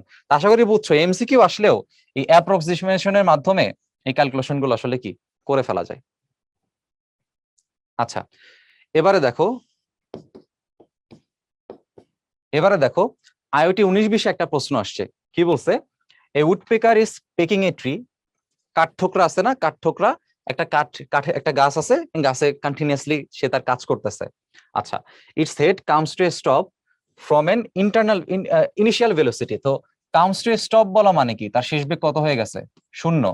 আর ইনিশিয়াল ভেলোসিটি বলা আছে, তো এটা হচ্ছে আমাদের ইনিশিয়াল ভেলোসিটি বলা আছে, এটা ডিস্টেন্স অফ এত। তাহলে এস এর মান 4 ইন্টু 10⁻³ যেটা করলে আসবে 0.004 metre. What is the magnitude of acceleration? একদম ইজি ম্যান, একদম সহজ। দেখো একদম 9-10-এর যে ছোট ক্লাসের সূত্রগুলা, V square equals to U square plus twice A S, এটা দিয়েই করে ফেলা যায়। তাহলে এখান থেকে এর মানটা কত আসবে? V square minus U square divide by twice S. তো যেহেতু কাঠঠোকরার মানে এরকম ঠোকর দেওয়ার পরে থেমে গেছে না, থেমে গেছে কেন? কারণ বাধা দিচ্ছে, এই জন্য দেখবা ত্বরণের মানটা নেগেটিভ আসবে, ঠিক আছে। বাট অ্যান্সার করার সময় আমরা নেগেটিভ লিখবো না, মন্দন হয়েছে আর কি। আচ্ছা, তাহলে মান বসাও। ভি এর মান হচ্ছে 0, ইউ এর মান বলছে 0.6 স্কোয়ার, আর এখানে 2 ইন্টু 0.004। এখন একটু ক্যালকুলেশন করে দেখো কত আসে, আমরা একটু দেখি।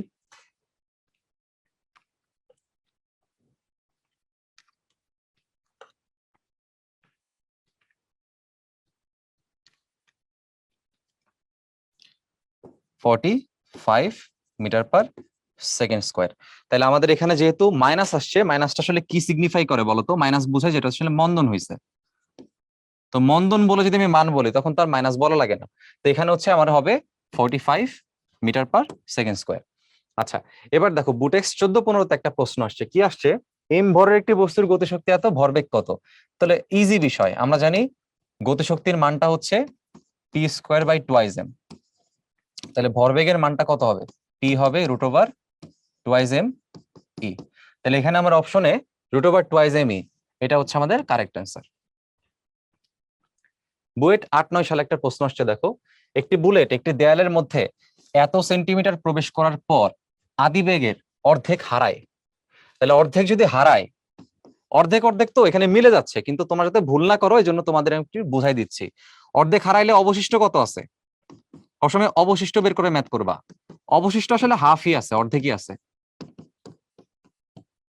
তো এই প্র্যাকটিসটা রাখবা, অবশিষ্ট বেগটা সবসময় বের করে নিবা, তাইলে আর কখনো ভুল হবে না। যতটুকু বেগ অবশিষ্ট থাকে তার হরটাই হইতেছে আমার এন এর মান, আমরা শর্টকাটে দেখছিলাম। আচ্ছা, কতটুকু প্রবেশ করছে সেটা হচ্ছে আমাদের এস, আর কত দূর যাবে সেটা হচ্ছে আমাদের এক্স। তাহলে এক্স এর মান চাইছে। তাহলে আমাদের শর্টকাট থেকে আমরা কি জানি? এক্স এর মান হচ্ছে S divided by N square minus 1। তাহলে এস এর মানটা হচ্ছে 0.06 ডিভাইডেড বাই এন এর মান হচ্ছে 2 স্কোয়ার মাইনাস 1। তাহলে এটা হচ্ছে 0.06 ডিভাইড বাই, দেখো 3 আসতেছে। এটা একটা টেকনিক, একটু পরে বলতেছি। তাহলে এখানে অ্যান্সার আসবে হচ্ছে ভাগ করলে 0.02 মিটার। আচ্ছা, তাহলে সে আরো 0.02 মিটার যাবে। খেয়াল করে দেখো, সে আগে যতটুকু গেছে, বেগ হারানোর অর্ধেক হারানোর পর সে আর কতটুকু গেছে? 3/1 তো এটাকে টেকনিক আকারে মনে রাখবা। কি টেকনিক আকারে? যে বেগ যদি কখনো বলে অর্ধেক, এই ট্রিকটা মনে রাখবা। বেগ অর্ধেক হারালে, বেগ অর্ধেক হারালে আরো আরো h/3 অংশ যাবে, মানে আরো 3/1 যাবে। এটা মনে রাখবা। তাহলে খেয়াল করো, বেগ অর্ধেক হারাইছে, সে গেছিল কত? 0.06 মিটার। তাহলে সে আরো 3/1 মানে 0.06 ডিভাইড বাই 3। আলটিমেটলি তুমি 5 সেকেন্ডের মধ্যে এটা অ্যান্সার করে দিতে পারবা। আচ্ছা, এবার দেখো বুটেক্স 18-19 সালে আর একটা প্রশ্ন আসছে এই টাইপেরই, কিন্তু এটার একটু অ্যাডভান্স ভার্সন। তো একটু করে দেখি চলো। এত বেগে গতিশীল একটি বুলেট গাছের ভেতর এতটুকু ঢুকে থেমে যায়, কতটুকু ঢোকার পর এর বেগ অর্ধেক হবে? তো কতটুকু ঢুকে থেমে গেছে, দেখো আমরা যদি চিন্তা করি এরকম, যে আমার ধরো কাঠের যে টুকরাটা আছে, আমরা নর্মালি এভাবে পড়ি যে এতটুকু ঢোকার পরে বেগ অর্ধেক হারায়, এরকম বলি আমরা, তাই না? তাহলে কতটুকু ঢোকার পর বেগ অর্ধেক হারায়, অতটুকু আমরা কি বলি? সবসময় এস বলি। তো ধরো এতটুকু ঢুকছে এস, এরপর বেগটা অর্ধেক হারাইছে, এরপর বলি কি আরো কতটুকু যাবে। তাহলে এরপর হচ্ছে আরো কতটুকু যাবে, সেটা হচ্ছে আমাদের এক্স। তাহলে মোট কতটুকু যাবে? হ্যাঁ, মোট যে সরণটা, মোট যতটুকু যায় সেটা হচ্ছে আমাদের আসলে কি এস প্লাস এক্স এর মান। এই প্রশ্ন দেখো সেটাই দিছে, যে বুলেট গাছের ভেতরে এতটুকু ঢুকে থেমে যায়। এতটুকু ঢুকে যদি থেমে যায় তাহলে মোট কতটুকু গেছে? 0.1। এই 0.1টাই হচ্ছে আমার এস আর এক্স এর যোগফলের সমান। ক্লিয়ার এটা? আচ্ছা, এবার দেখো কতটুকু ঢোকার পর বেগ অর্ধেক, বেগ অর্ধেক হ্রাস পেয়ে অর্ধেক হবে। তার মানে যখনই অর্ধেক বলছে, অর্ধেক অবশিষ্ট হয়েছে, তার মানে এই 2টা হচ্ছে আমার হর। আর এই হরটাকে আমরা আসলে কি বলি? এন বলি। হরটাকে আমরা কি বলি? এন বলি। তাহলে আমাদের সূত্র কি ছিল বলতো? টেকনিক ছিল X equals to S by N square minus 1। তাহলে এখানে আমার মান লাগবে আসলে কার? দেখো কতটুকু ঢোকার পর, তো কতটুকু ঢোকার পর বেগ অর্ধেক হয়েছে সেটা হচ্ছে এস। তাহলে আমার কাছে কি জানতে চাইছে? এস জানতে চাইছে। তাহলে সবাইকে এস দ্বারা প্রকাশ করতে হবে। তাহলে একটা কাজ করি, এক্স এর মানটাকে এস দ্বারা প্রকাশ করি। এখান থেকে এক্স এর মানটাকে এস দ্বারা প্রকাশ করি। তাহলে এক্স এর মানটা এখানে বসাই দিই, 0.1 minus S equals to S by 2 square minus 1, 2 square minus 1। তাহলে এটা হবে হচ্ছে আমাদের এস বাই 3। তাহলে খেয়াল করো এই এস টার পাশে গিয়ে যোগ হয়ে যাবে। সো 0.1 ইকুয়ালস টু, এটা যোগ হয়ে গেলে হবে 4s বাই 3। তার মানে আমাদের এখান থেকে এস এর মানটা দাঁড়াচ্ছে 3/4 ইন্টু 0.1। 3/4 এর মান হচ্ছে 0.75, 0.1। তো 0.1 এর সাথে গুণ হইলে দশমিকটা কি আরেক ঘরের দিকে চলে আসবে, মানে আর একটা শূন্য বাড়বে, তাহলে 0.075 মিটার। তো এটা হচ্ছে আমাদের কি হবে, অ্যান্সার হবে। তো দেখছো যে এত বড় প্রশ্ন বা এত কঠিন প্রশ্ন, তবুও কিন্তু আমরা মোটামুটি টেকনিক অ্যাপ্লাই করার মাধ্যমে অল্প সময়ে করে ফেলতে পারি। আচ্ছা, এবার দেখো বুটেক্সের 6-7 সালের আর একটা প্রশ্ন কি বলছে, যে 50 মিটার পার সেকেন্ড বেগে ছোড়া একটি বুলেট একখণ্ড কাঠে এতটুকু প্রবেশ করতে পারে। আচ্ছা, এতটুকু প্রবেশ করতে পারে মানে কি বলতো? প্রবেশ করার পর শেষ বেগ কিন্তু কি, প্রবেশ করার পর শেষ বেগ কিন্তু কত হয়ে যাবে, শূন্য হয়ে যাবে। তাহলে আমরা কি লিখতে পারি বলো? আমরা সূত্র জানি কি, এফ এক্স। তাহলে এক্স এর মানটা বলে দিছে 25 সেন্টিমিটার, ঠিক আছে? তাহলে এটাকে আমরা একটু x1 লিখে রাখি, x1, fx1 equals to half M V square minus CV square. তাহলে এটা হচ্ছে আমাদের ইউটা, আদি বেগটা, শেষ বেগ শূন্য। তাহলে বড় বেগ থেকে ছোট বেগটাকে বাদ দিতে হয়, ছোট বেগ শূন্য দেখে ওটা বাদ, ওটা লিখলাম না। তো এটা হচ্ছে আমাদের ফার্স্টের ইকুয়েশন। এবার সেকেন্ড ইকুয়েশন আমরা ডেভেলপ করি। দেখো সেকেন্ড ইকুয়েশন বলছে একই বেগ সম্পূর্ণ বুলেট এত সেন্টিমিটার অনুরূপ কাট। অনুরূপ কাট বলছে দেখে কিন্তু আমি এখানে এই এফটাকে আলাদা করব না, এফটাকে সেম রাখবো। কারণ কি, একই কাট হইলে বাধাও কি দিবে, একই রকম বাধা দিবে। এজন্য এই এফটা চেঞ্জ হবে না দুটো ইকুয়েশনে। আচ্ছা, কত বেগে বেরিয়ে যাবে, তার মানে এখানে শেষ বেগ চাইছে কিন্তু আদি বেগ একই রাখছে, একই বেগ বলছে, তার মানে আদি বেগ এখানে সেম। ওকে, তাহলে কতটুকু ঢুকছে, 9 সেন্টিমিটার। তাহলে এটা হচ্ছে আমাদের x2। তাহলে f into x2 equals to half M. আমাদের বড় বেগটা হচ্ছে এখানে কোনটা হবে, অবশ্যই আগের বেগটা হবে। তাহলে ইউ স্কোয়ার মানে 50 স্কোয়ার মাইনাস হচ্ছে আমাদের ইউ হচ্ছে কত, একই বেগ 50। তাহলে 50 square minus V square. 2 number equation দিলাম। এখন খেয়াল করে দেখো, আমরা হচ্ছে 2 ভাগ 1 করলে মোটামুটি ম্যাথটা সহজ হয়। তাহলে আমরা এখানে 2 ভাগ 1 করি। 2 ভাগ 1 করলে আমার এই যে উপর নিচের এফ এফ বাদ বাদ যাবে, বাদ যে থাকবে x2 by x1, half M বাদ যাবে। তো এখানে থাকবে উপরে হচ্ছে 50 স্কোয়ার মাইনাস ভি স্কোয়ার, নিচে থাকবে 50 স্কোয়ার। তাহলে এখানে আমার আলটিমেটলি থাকতেছে 1 minus V by 50 whole square. এবার খেয়াল করো x2 বাই x1 এখানে একটা সেন্টিমিটারে দিচ্ছে, এটাও সেন্টিমিটারে দিচ্ছে। এখন যেহেতু আমরা এখানে অনুপাত করতেছি, আমার তো মিটারে কষ্ট করে কনভার্ট করার দরকার নাই, কারণ অনুপাত করলে ওই যে 100 দ্বারা যে তুমি ভাগ দিয়ে মিটার বানাবা, ওটাও কাটাকাটি চলে যাবে। তাহলে এখানে সরাসরি 25/9 লিখলে সমস্যা নাই। তো x2 টা হচ্ছে আমাদের 9 আর x1 হচ্ছে 25। তাইলে এটা সমান হবে 1 minus V by 50 whole square. এখন দেখো এখান থেকে কি লিখতে পারি, এখান থেকে লিখতে পারি ভি বাই 50 হোল স্কোয়ার সমান 1 মাইনাস 9/25। তো 9/25 কে বাদ দিলে এটা থাকবে 16/25। তাহলে দেখো এই ভি বাই 50 মান হবে রুট 16/25 which is 4/5। তাহলে ভি এর মানটা আমাদের দাঁড়াচ্ছে 4/5 ইন্টু 50। তাহলে কাটলে 40 মিটার পার সেকেন্ড। তার মানে আমাদের অ্যান্সার হচ্ছে 40 মিটার পার সেকেন্ড। তো আশা করি প্রবলেমটা আমরা বুঝতে পারছি। এখন স্প্রিং বল অর্থাৎ পরিবর্তনশীল বল দ্বারা কৃতকাজের একটা টাইপ। সো এখানে আমরা আসলে দেখার চেষ্টা করব প্রবলেমগুলো কিভাবে সলভ করতে হয়। আইওটি 17-18 সালে একটা প্রশ্ন আসছে, দেখেন যে in a spring balance the length of the spring is 20 centimetre. তার মানে এখানে আমাদের বলে দিচ্ছে ন্যাচারাল লেন্থটা হুইচ ক্যান রিড ফ্রম এত টু এত। আচ্ছা, তাইলে এটা হচ্ছে 0 থেকে 60 নিউটন পর্যন্ত রিড করতে পারে। তার মানে এখানে ফোর্সের যে রিডিংটা বা আমাদের যে বলের ভ্যালুটা, সে বলের ভ্যালু কত বলতো, 60 নিউটন। আচ্ছা, এবং সেই ক্ষেত্রে আমার এক্স এর যে ভ্যালুটা, এক্স এর ভ্যালুটা বলছে 20 সেন্টিমিটার, যেটাকে আমরা যদি হচ্ছে মিটারে নেই, এটা হবে 0.2 মিটার। আচ্ছা, এখন এইখান থেকে আমার কি বের করতে হবে, প্রথমে এফ এবং এক্স দেওয়া থাকলে এখান থেকে আমরা কি বের করতে পারি, স্প্রিং কনস্ট্যান্ট কে বের করতে পারি। তাইলে এখান থেকে স্প্রিং কনস্ট্যান্টটা দেখি কত আসে, F by X. So F এর ভ্যালু এখানে বলছে হচ্ছে 60 আর এক্স এর ভ্যালু এখানে বলছে হচ্ছে 0.2। সো এই 0.2 যদি উপরে চলে যায়, এটা হচ্ছে 5 হয়ে যায় উপরে গেলে, তার মানে আমি লিখতে পারি 60 ইন্টু 5। তার মানে এখানে ভ্যালু আসবে 300 নিউটন পার মিটার। আচ্ছা, এখন পরবর্তী সেগমেন্ট যদি আমরা দেখি, পরবর্তী সেগমেন্ট এখানে কি বলছে দেখো, এখানে বলছে find the potential energy of the spring when it reads 40 Newton. তার মানে 40 নিউটনের সময় পোটেনশিয়াল এনার্জি আসলে কত?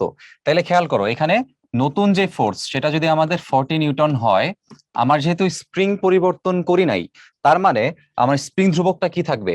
একই থাকবে। তাহলে স্প্রিং ধ্রুবক আমার আগে থেকে জানা আছে, সেটা হচ্ছে 300 newton per metre. 300 newton per metre. তাহলে এখানে এফ প্রাইম এবং কে এর ভ্যালু যেহেতু আমি জানি, এখান থেকে এক্স বের করতে পারবো, নতুন একটা এক্স আমি এখান থেকে বের করতে পারবো। সেটা কত হবে? F by F prime by K হবে। যেহেতু আমরা জানি যে F equals to K X, তাহলে এক্স এর মান হবে এফ বাই কে। তাহলে এখানে আমরা মানটা একটু বসাই। আমাদের এফ এর মান হচ্ছে 40 আর কে এর মান হচ্ছে 300। সো এখানে কাটাকাটি করলে 4/30 থাকবে। সো 4/30 থাকলে এটা হচ্ছে 2/15 আকারে লেখা যায়। তাহলে 2/15 হচ্ছে মিটার। এবার আমাকে কি বের করতে হবে? Potential energy. তো পোটেনশিয়াল এনার্জির ভ্যালুটা আসলে কত হয় একটা স্প্রিং এর ক্ষেত্রে? আমরা জানি পোটেনশিয়াল এনার্জির ভ্যালুটা হয় হচ্ছে যতটুকু কাজ হয়েছে স্বীকৃত কাজের সমান, এবং সেটার মানটা হচ্ছে কত? হাফ। তার জন্য বলতো এক্সট্রা কোনটা নিব? 40 নিউটনের জন্য যে সরণটা হয়েছে সেটা নিব। তাহলে 40 নিউটন বলের কারণে যে প্রসারণ, সেটা হচ্ছে আমাদের এই 2/5। তাহলে আমাকে এখানে এক্স প্রাইমটা নিতে হবে। এখন দেখো, হাফ, কে এর মান হচ্ছে আমাদের 300 আর এক্স প্রাইমের ভ্যালুটা হচ্ছে আমাদের 2/5। তার মানে এটা হয়ে যাবে হচ্ছে 4/15 স্কোয়ার। 15 স্কোয়ার হচ্ছে 225। আমরা কি করছি? এক্সট্রাকে একবার স্কোয়ার করে এখানে মানটা সরাসরি বসাই দিছি। এখন হচ্ছে আমরা ক্যালকুলেট করতে পারি, এখানে যদি 2 দ্বারা এখানে ভাগ করি তাহলে এটা হবে হচ্ছে 2। তাহলে উপরে আমার আছে হচ্ছে 600, উপরে আছে 600, নিচে আছে 225। তো এটাকেও ছোট করে আস্তে আস্তে ক্যালকুলেশন করতে করতে কাঙ্ক্ষিত উত্তর আসলে যাওয়া যায়। তো আমরা একটু করে দেখি কত আসে অ্যান্সারটা। 2.67 জুল। আচ্ছা, এখন আমরা এখান থেকে অপশন যদি চেক করে দেখি, 2.67 হচ্ছে আমাদের সি নাম্বারে আছে। পরবর্তী প্রশ্নটা দেখা যাক। বুয়েট 16-17 সালে আসছিল, কি বলছে? যে 3 কেজি ভরের বস্তুর উপর একটি বল ক্রিয়াশীল, বস্তুটির অবস্থান সমীকরণ বলা আছে। তার মানে এই বস্তুর যেই স্মরণের ইকুয়েশনটা বা অবস্থানের যে ইকুয়েশনটা, সেটা টি এর ফাংশন আকারে আমাদের এখানে বলা, যেখানে এক্স এর মান মিটার একক মানে এস এ একক বোঝাচ্ছে, এবং টি এর এককটা হচ্ছে সেকেন্ড। আচ্ছা, এখন খেয়াল করো, টি সমান 0 সেকেন্ড থেকে টি সমান 4 সেকেন্ড সময়ে বলটি দিয়ে বস্তুর উপর কৃতকাজ বের করতে হবে। এখন এই কৃতকাজ বের করার এখানে মেথড দুইটা আছে। আমরা সহজ যে মেথডটা আছে সেটা দিয়ে ম্যাথটা করার চেষ্টা করি। তো আমরা কি জানি? কাজ শক্তি উপপাদ্য থেকে আমরা কি জানি? কৃতকাজ মানে হচ্ছে গতিশক্তির কি? পরিবর্তন। তো গতিশক্তির পরিবর্তন মানে কি? Half M V square minus U square. তার মানে আমাকে কি বের করতে হবে বলতো? এই বেগ দুটা ব্যবহার করতে হবে, আদি বেগ এবং শেষ বেগ। এখন দেখো, এখানে অবস্থানের সমীকরণ বলা আছে। আচ্ছা, অবস্থানের সমীকরণ বলা থাকলে এটা হচ্ছে এক্স ইকুয়ালস টু থ্রাইস টি মাইনাস 4t স্কোয়ার প্লাস টি কিউব। এখন এখান থেকে বেগ আনতে হবে। সো বেগ আমরা কেমনে আনতে পারি বলতো? যদি আমি এক্সটাকে টাইমের রেসপেক্টে ডিফারেন্সিয়েট করি। সো টাইমের রেসপেক্টে ডিফারেন্সিয়েট করলে কত আসবে? এটা থাকবে হচ্ছে 3, এটা থাকবে -8t, আর এখানে থাকবে হচ্ছে 3t স্কোয়ার। এখন বেগ লাগবে কয়টা বলো? বেগ লাগবে দুইটা, একটা হচ্ছে শেষ বেগ, একটা হচ্ছে আদি বেগ। তাহলে আদি বেগ আসলে কত সেকেন্ডে বলতো? যখন টি সমান 0 সেকেন্ড, তখন সেটাকে আমরা বলি আদি বেগ। তাহলে টি সমান 0 সেকেন্ডে যে বেগের মানটা থাকবে, এখানে সবগুলো মান টি আর টি শূন্য বসাইলে মান থাকে 3। তাহলে ইউ এর মানটা হবে হচ্ছে 3 মিটার পার সেকেন্ড। এটা হচ্ছে আমাদের আদি বেগ। তো টি সমান 0 থেকে কোথায়? টি সমান 4 সেকেন্ডে যেতে হবে। তাহলে 4 সেকেন্ড পর যে বেগটা, সেটা হচ্ছে আমাদের আসলে কি হবে? শেষ বেগ হবে। তাহলে টি সমান 4 সেকেন্ডে যদি আমি এই বেগটা বের করি, তাহলে আমার সেটা হবে হচ্ছে শেষ বেগের মান। তাহলে একটু মান বসায় দাও। দেখো, 3 minus 8 into 4 plus 3 into 4 square. তাহলে এখানে থাকতেছে 3 মাইনাস 32 প্লাস হচ্ছে এখানে 3 ইন্টু 16, এটা হবে 48।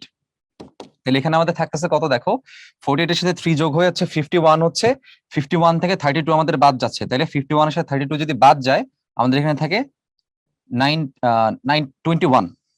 আমাদের এখানে থাকতেছে 21। ওকে, তার মানে আমাদের এখানে মানটা আসতেছে হচ্ছে 51 মাইনাস 32, 19 মিটার পার সেকেন্ড। আচ্ছা, 19 আসে। এবার দেখো, এই ভ্যালুটা আমরা এখানে একটু বসাই দেই। আমার এম এর মান বলছে এখানে কত? 3 কেজি বলছে। তার মানে এম এর মান 3, ভি এর মানটা হচ্ছে আমাদের 19, আর ইউ এর মানটা হচ্ছে আমাদের 3। তাহলে এখানে ক্যালকুলেট করলে আমরা আমাদের কাঙ্ক্ষিত অ্যান্সারটা আসলে পেয়ে যাবো। আমরা একটু দেখি কত আসে।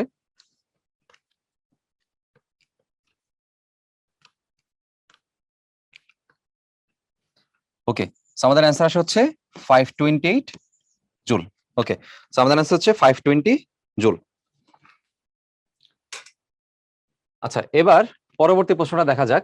স্প্রিং নিয়ে একটা প্রবলেম বলছে, সাস্টে 12-13 সালে আসছে। কে স্প্রিং ধ্রুবকের একটি স্প্রিংকে টেনে প্রথমে লম্বা করা হয়েছে। আচ্ছা, তাহলে কে স্প্রিং ধ্রুবকের একটি স্প্রিংকে টেনে আমি ধরলাম এক্স পরিমাণ লম্বা করা হয়েছে। তাহলে ওই ক্ষেত্রে কে স্প্রিং ধ্রুবকের জন্য কৃতকাজ কত হবে বলতো?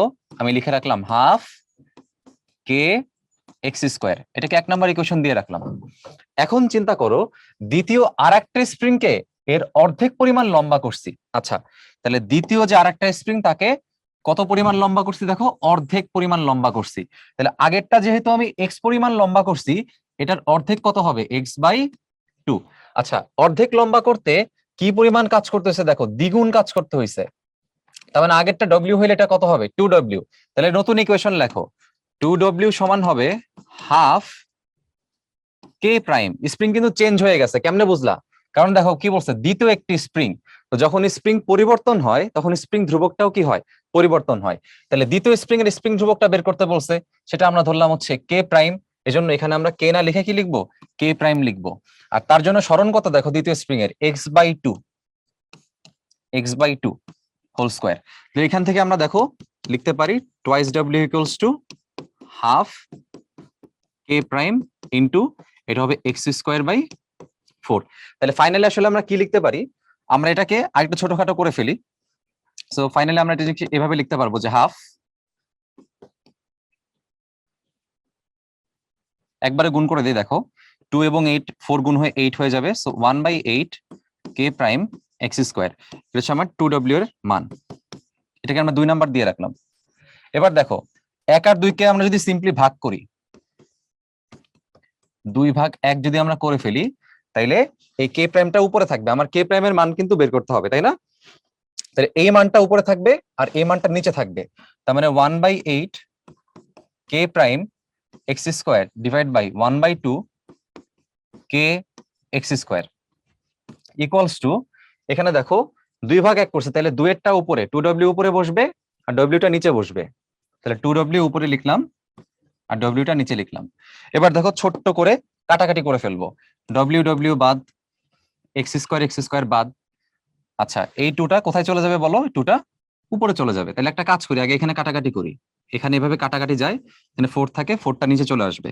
তাহলে এখানে থাকতেছে K prime by 4k equals to 2। তাহলে খেয়াল করো কে প্রাইমের মান কত আসলো? কে প্রাইম হয়ে গেল 8k। 8k মানে কি বলতো? এই কেটা হচ্ছে আগেরটার, এই কেটা হচ্ছে আদি যে স্প্রিং ধ্রুবকটা আছে। তাহলে আদি স্প্রিং ধ্রুবকের কত গুণ হয়ে গেছে দেখো তো? 8 গুণ হয়ে গেছে। তাহলে মানটা হয়েছে হচ্ছে 8k। আমাদের কাছে জানতে চাওয়া হয়েছে নতুন স্প্রিং ধ্রুবক কত, সেটার মান 8k। ওকে, এখন বিভব শক্তি এবং গতিশক্তির একটা টাইপ। তো তোমরা হচ্ছে ইন্টারমিডিয়েট এবং এসএসসি তেও কিন্তু করেছো। ইন্টারমিডিয়েটে তো অবশ্যই ছিল যে একটা বস্তুকে সার্টেন উচ্চতা থেকে ফেলে দেওয়া হতো, এরপর জানতে চাওয়া হতো যে কত উচ্চতায় এর বিভব শক্তি গতিশক্তির কিছু একটা গুণ হবে। তাহলে ওই টাইপটা আমরা হচ্ছে এখানে একটু দেখার চেষ্টা করব। দেখো, আমাদের শর্টকাটটা হচ্ছে x ইকুয়ালস টু h/n+1, যেখানে h এর মান বোঝাচ্ছে হচ্ছে মোট উচ্চতা, x বোঝা হচ্ছে ভূমি থেকে উচ্চতা। অবশ্যই মনে রাখতে হবে ভূমি থেকে যে উচ্চতাটা হবে সেটা হচ্ছে আমার x। তার মানে টোটালটা যদি আমার h হয়, ভূমি থেকে উচ্চতা হবে হচ্ছে আমার x, আর উপর থেকে উচ্চতা হবে h-x। আচ্ছা, আর n এর পরিচয়টা কি? n হচ্ছে আমাদের e কে অপেক্ষা ইপিটা যত গুণ। অর্থাৎ এই যে দেখো, এই ইপি এর সাথে n হচ্ছে গুণ আকারে থাকবে। তার মানে আমরা সহজে বলতে পারি এই nটা হচ্ছে ইপি এর সহগ, তাই না? এই nটা হচ্ছে কি ইপি এর সহগ, মানে ইপি এর সাথে যা থাকবে। তো আমরা কিন্তু প্রথমেও আজকে একটা ম্যাথ এরকম করাইছিলাম এবং তোমাদের বোঝাইছিলাম যে কিভাবে n এর হিসাবটা করতে হয়। আচ্ছা ঠিক আছে, তো চলো আমরা এবার নেক্সটের দিকে যাই। দেখো, a body is allowed to fall freely from a height of 30 metre. তার মানে টোটাল যে হাইট আমাদের বলে দিছে সেটা হচ্ছে আমাদের 30 মিটার। এখন ফ্রম দ্য গ্রাউন্ড, এই যে বলে দিছে ফ্রম দ্য গ্রাউন্ড মানে ভূমি থেকে হিসাব করতে হবে। আচ্ছা, where will be its kinetic energy will be, তাহলে ইক এর কথা বলতেছে, kinetic energy will be twice the potential energy। তার মানে কি পোটেনশিয়াল এনার্জির দ্বিগুণ, টুয়াইস ইপি। তার মানে ওরা বোঝার চেষ্টা করতেছে বা বলার চেষ্টা করতেছে যে EK is equal to twice EP. এখন আমাদের নিয়ম কি ছিল, টেকনিক কি ছিল? টেকনিক হচ্ছে যে ইপি এর সাথে যে সহগটা থাকবে, যে কোফিশিয়েন্ট থাকবে, সেটা হচ্ছে আমার এন। তাহলে আমার এন এর মানটা আসলে এখানে কত বলতো? এন এর মান হচ্ছে 2। এখন আমাদের শর্টকাট টেকনিকটা কি? শর্টকাট টেকনিক হচ্ছে এক্স এর ভ্যালুটা এইচ বাই এন প্লাস 1। তো এইচ এর মান আছে আমাদের 30, এন এর মান আছে হচ্ছে আমাদের 2, তার সাথে 1 যোগ হয়ে নিচে 3 আছে, তার মানে অ্যান্সার হবে 10 মিটার। তো এটা হচ্ছে আমাদের অবশ্যই মনে রাখবা, এই এক্সটা কিন্তু ভূমি থেকে উচ্চতা। তো প্রশ্নে কিন্তু এটাই বলছে ফ্রম দ্য গ্রাউন্ড, এই জন্য আমাদের অ্যান্সার হচ্ছে 10 মিটার। যদি এটা না বলতো অ্যান্সার কিন্তু 10 মিটার হইতো না, 20 হইতো। তখন উপর থেকে কিন্তু 20 আছে, অর্থাৎ তোমার যদি ভূমি থেকে বলছে দেখেই এখানে আমার অ্যান্সার হচ্ছে 10 মিটার। যদি বলতো উপর থেকে কত, তাহলে কিন্তু অ্যান্সার কত হইতো? 20 মিটার হইতো। যাই হোক, আমাদের অ্যান্সার হচ্ছে ভূমিটা, তার মানে আমাদের অ্যান্সার হচ্ছে ডি। আচ্ছা, এবার দেখো সিকের ওয়েটে 2021 সালে একটা সুন্দর প্রশ্ন আসছে। কি বলছে? একটা সার্টেন উচ্চতা থেকে একটা বস্তু পড়ে গেছে। দেখো কি বলছে, যে এত গ্রাম ভরের, তার মানে এম এর মান বলে দিছে, কেজিতে নিলে এটা আসবে 0.25 কেজি। আচ্ছা, এত তাপমাত্রার একটি বরফখণ্ড নির্দিষ্ট উচ্চতা থেকে ফেলে দিল। উচ্চতা বলে নাই, ধরলাম উচ্চতা হচ্ছে এইচ। মাটিতে পড়ার পর শক্তির সংরক্ষণশীলতা নীতির কারণে তোমাকে এনশিওর করে দিচ্ছে যে শক্তি সংরক্ষিত হয়েছে। নীতির কারণে উৎপাদিত তাপের জন্য বরফখণ্ডটি 10% গলে গেল। আচ্ছা, তার মানে বরফ গলন হচ্ছে এখানে। আচ্ছা, আহনাফ কত উচ্চতা থেকে বরফখণ্ডটি ফেলেছিল? তার মানে তোমার ওই এইচ এর মানটা আসলে এখানে জানতে চাওয়া হয়েছে। তাহলে চিন্তা করো, যখন একটা নির্দিষ্ট উচ্চতা থেকে একটা বস্তু পড়ে যায়, তখন নির্দিষ্ট উচ্চতায় বস্তুর মধ্যে কি জমা থাকে বলতো? বিভব শক্তি জমা থাকে। তাহলে নির্দিষ্ট উচ্চতায় বস্তুর মধ্যে জমা ছিল কি? বিভব শক্তি। এবং সেই বিভব শক্তির কারণে বরফ কি হয়ে গেছে? গলে গেছে। কতটুকু গলছে? 10% গলছে। তার মানে বরফ গলনের জন্য শক্তি কতটুকু লাগে বলো? এমএলএফ, যে বরফ গলনের সুপ্ত তাপ দিয়ে যেটা এলএফটা থাকে, ল্যাটেন্ট হিট অফ ফিউশন। তাহলে ওই কতটুকু গলছে? 10%। তার মানে কি 10% এমএলএফ। তো আমরা ইপি বা বিভব শক্তির মানটা জানি, এমজিএইচ। 10% মানে হচ্ছে 0.1, আর এখানে আছে হচ্ছে এলএফ। তাহলে আমরা দুই পাশ থেকে সুন্দর করে কি এম এম বাদ দিতে পারি। তাহলে এখান থেকে আমার লাগবে এইচ এর মান বের করতে হবে। তাহলে 0.1 ইন্টু এই এলএফ এর মানটা হচ্ছে 3,36,000, এমনি মনে রাখতে পারো, অথবা 3.36 ইন্টু 10⁵ এভাবেও মনে রাখতে পারো। আচ্ছা, নিচে হচ্ছে আমাকে জি দ্বারা ভাগ করতে হবে, সো জি এর মান হচ্ছে 9.8। সো আমরা এই ক্যালকুলেশনটা একটু করে ফেলি।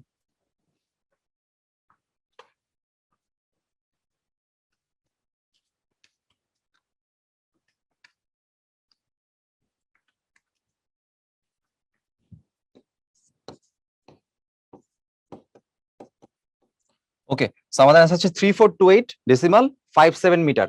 তাহলে এটা দেখি আমাদের কোনটা মিলে। আমাদের মিলে হচ্ছে অপশন বি। ওকে, তো খুব সহজ একটা প্রবলেম ছিল, দেখছো যে একদম রিসেন্টলি আসছে সিকে রুয়েটে, মানে আগের বছর আর কি। এবার রুয়েটের একটা প্রশ্ন দেখো, যেটা বুয়েটেও আসছিল। 80 মিটার উচ্চতা থেকে একটি বল মেঝেতে পড়ছে এবং 20% শক্তি মেঝের সাথে প্রতিঘাতে হ্রাস পায়। তার মানে বুঝতেছো যে 20% শক্তি হচ্ছে আমার হ্রাস পায়। এখানে বলছে 20% শক্তি হ্রাস পায়। তাহলে বলো অবশিষ্ট আছে কতটুকু শক্তি? অবশিষ্ট আছে 80% শক্তি। 80% কে আমরা দশমিকে কত বলতে পারি? 0.8 বলতে পারি। এখন এই 80% শক্তির কারণেই কিন্তু তোমার যখন বস্তুটা উপর থেকে ভূমিতে পড়ছে, ভূমিতে পড়ার পর সে যখন এখান থেকে রিবাউন্ড করছে, তার কাছে কিন্তু মোট শক্তি নাই। মোট কতটুকু শক্তি আছে? যখন উপর থেকে পড়ছে তখন শক্তি ছিল এখানে এমজিএইচ। এখানে 20% শক্তি কি হয়ে গেছে? 20% শক্তি নষ্ট হয়ে গেছে। তাহলে নষ্ট হইলে এখন এখানে অবশিষ্ট কত? এখানে আছে হচ্ছে 0.8। এই যে 80% অথবা 0.8 পরিমাণ শক্তি আছে। তাইলে উপরে ছিল এমজিএইচ, নিচে 20% নষ্ট, তাহলে আছে 0.8 ইন্টু কি এমজিএইচ। এমজিএইচ এর 80% আছে। এবার এই যতটুকু শক্তি আছে, এই শক্তি দিয়েই তো সে উপরে উঠবে, তাই না? তাহলে আগের পরিমাণ যদি শক্তি থাকতো, তাইলে সে এখানে পড়ার পর আবার আগের পরিমাণ উচ্চতাতেই উঠতো। কিন্তু শক্তি তো এখানে নষ্ট হয়ে গেছে। তাহলে তুমি বুঝতেছো যে শক্তি সে আর টোটালটাই উচ্চতে উঠতে পারবে না। তাহলে আমরা ধরলাম সে এখন উঠতে পারবে ধরো এতটুকু, ধরলাম সেটা হচ্ছে আমাদের এইচ প্রাইম। তাহলে এইচ প্রাইম ওঠার জন্য যে শক্তি, সেই শক্তি হচ্ছে আমাদের এমজিএইচ প্রাইম। আর এই শক্তিটা সে কই পাইলো, সে যে এইচ পরিমাণ এইচ প্রাইম পরিমাণ উঠবে, এই শক্তিটা সে কই পাইলো? যতটুকু শক্তি তার মধ্যে আছে, কতটুকু জমা আছে? তার মধ্যে শক্তি জমা আছে 0.8 ইন্টু mgh। তাইলে এবার দুই পাশ থেকে দেখো সুন্দর করে mg বাদ যায়, তার মানে আমার এইচ প্রাইমের মান হবে 0.8 ইন্টু এইচ। তো এইচ এর মানটা আসলে কত? 80 মিটার, এটা হচ্ছে আমার এইচ এর মান। তাইলে 80 মিটার যদি এখানে আমরা বসাই দেই, 64 মিটার হচ্ছে আমাদের আনসার। তাহলে অপশন থেকে বি হচ্ছে আমাদের কারেক্ট আনসার। আচ্ছা, এবার দেখো একটা অপশন চেক টাইপের একটা প্রশ্ন বইটা আসছিল, 12-13 সালে আসছে। বলছে নিচের বস্তু সমূহের মধ্যে কোনটির গতিশক্তি আসলে বেশি। এখন আমরা প্রত্যেকটার গতিশক্তি এখানে চেক করব। প্রথম যেটা আছে তার গতিশক্তি যদি বের করতে চাই, তার গতিশক্তি কত হবে? হাফ, ভর আছে দেখো thrice M, half into M into কি ভি স্কোয়ার, বেগটা কত? ভি। তাহলে দেখো এখানে থাকতেছে 3/2, তো 3/2 এর মান হচ্ছে 1.5 এম ভি স্কোয়ার। পরেরটা দেখো, পরেরটার মধ্যে যদি গতিশক্তি দেখি হাফ, ভর কত আছে? থ্রাইজ এম, আর বেগ কত আছে? টোয়াইস ভি, তাহলে টোয়াইস ভি হোল স্কোয়ার। তাহলে এখানে এই টোয়াইস ভিটা হয়ে যাবে 4v স্কোয়ার, তাহলে 4 এর সাথে 2 কাটাকাটি গিয়ে কত থাকবে? এখানে 2 থাকবে, 2 এর সাথে 6 3 গুণ হয়ে কত হয়ে যাবে? 6, তাহলে 6 mv স্কোয়ার। এবার এর পরের দুইটা দেখো, এখানে যদি আমরা দেখি এটা এখানে থাকবে হাফ, ভর আছে টোয়াইস এম, আর বেগ আছে হচ্ছে থ্রাইস ভি। তাহলে এখান থেকে 2 আর 2 বাদ গেলে আমাদের থাকবে হচ্ছে 9 mv স্কোয়ার। আর একদম লাস্টেরটা যদি দেখো, এখানে হাফ, আমাদের ভর আছে হচ্ছে এম, আর বেগ আছে হচ্ছে 4v। তাহলে এখানে 4টা হচ্ছে 4 স্কোয়ার হয়ে কত হবে? 16, কাটাকাটি গিয়ে থাকবে 8, তাহলে 8 mv স্কোয়ার। এখন তোমরা নিজেরাই বুঝতেছো যে অ্যাকচুয়ালি কোনটা হচ্ছে আমাদের অ্যান্সার। তো চারটার মধ্যে আমাদের সবচেয়ে বড় কোনটা? সবচেয়ে বড় হচ্ছে আমাদের এইটা, আমাদের সবচেয়ে বড় হচ্ছে এটা, তাহলে এটাই হচ্ছে আমাদের আনসার। তার মানে সি হচ্ছে কারেক্ট অ্যান্সার।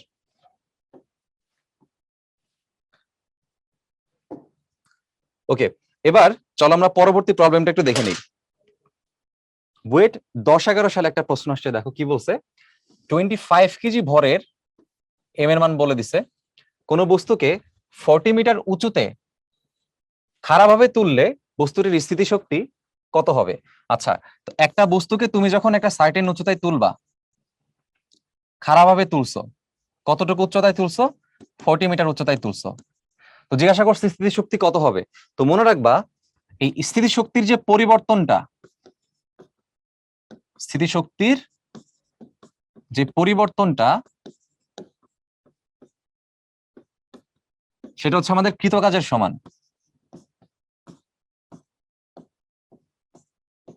আচ্ছা, তাহলে এখন এখানে খেয়াল করে দেখো আমাদের স্থিতিশক্তির যে পরিবর্তন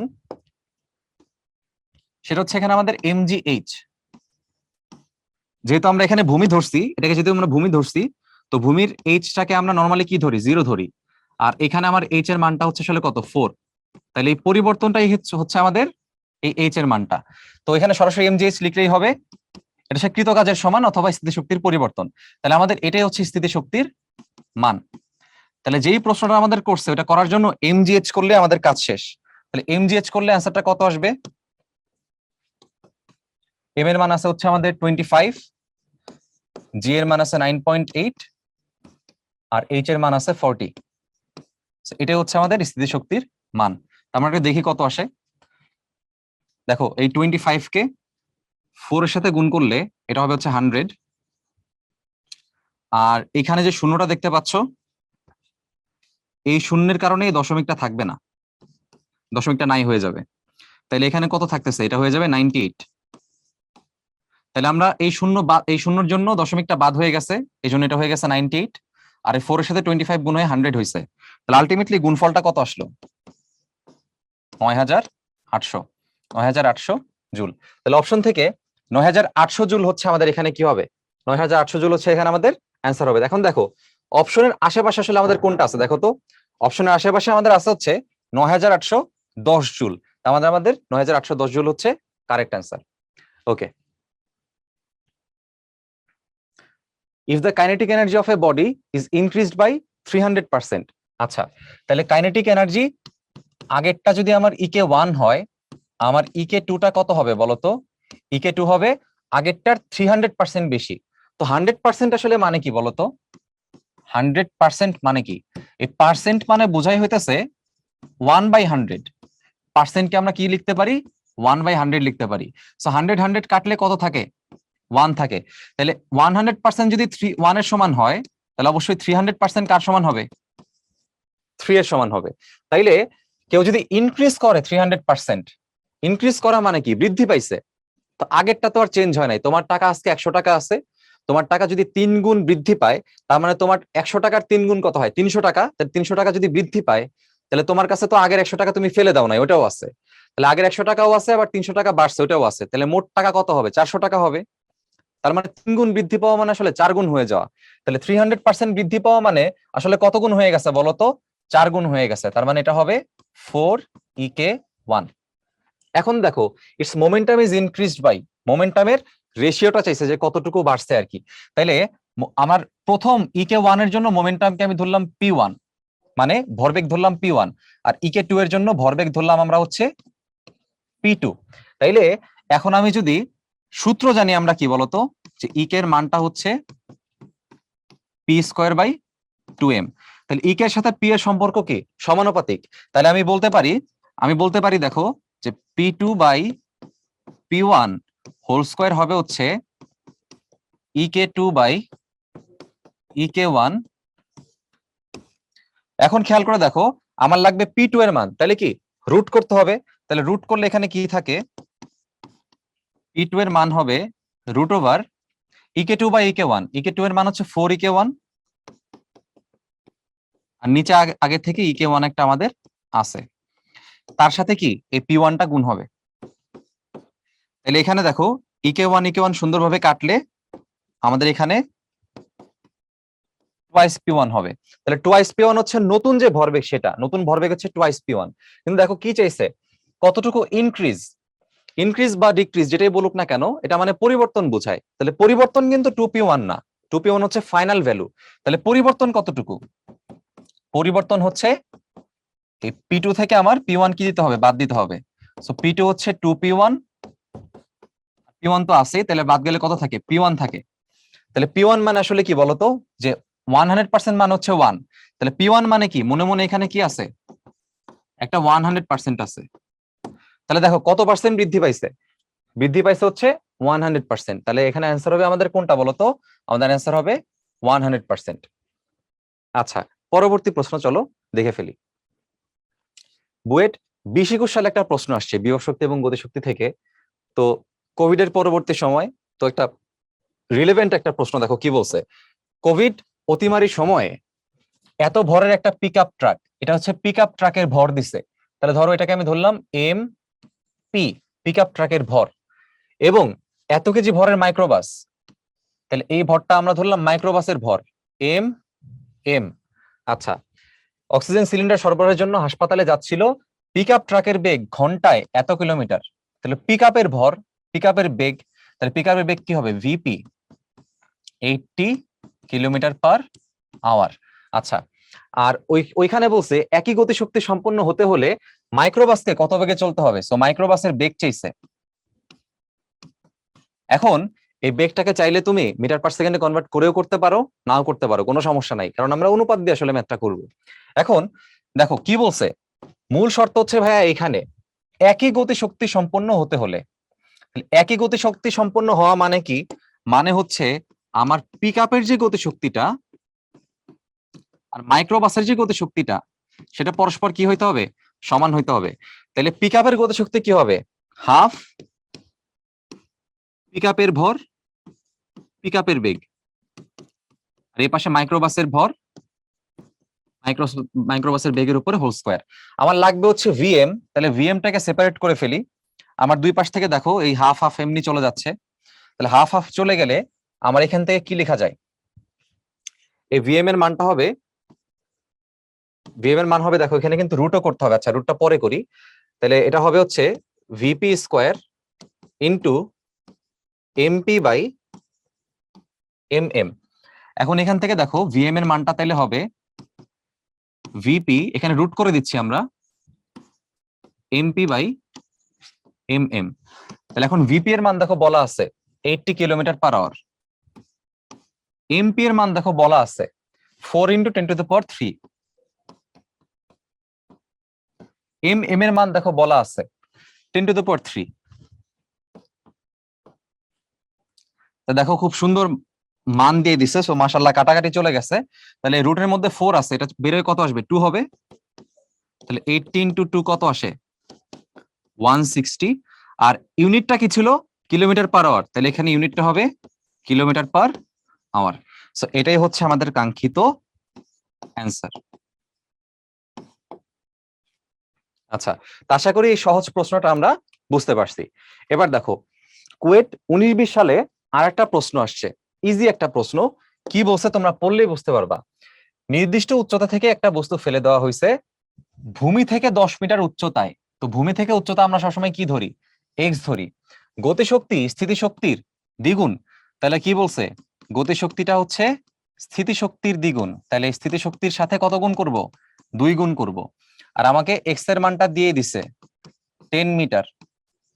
বলছে কত উচ্চতা থেকে বস্তুটিকে ফেলা হয়েছিল, তার মানে এইচ এর মান জানতে চাইছে।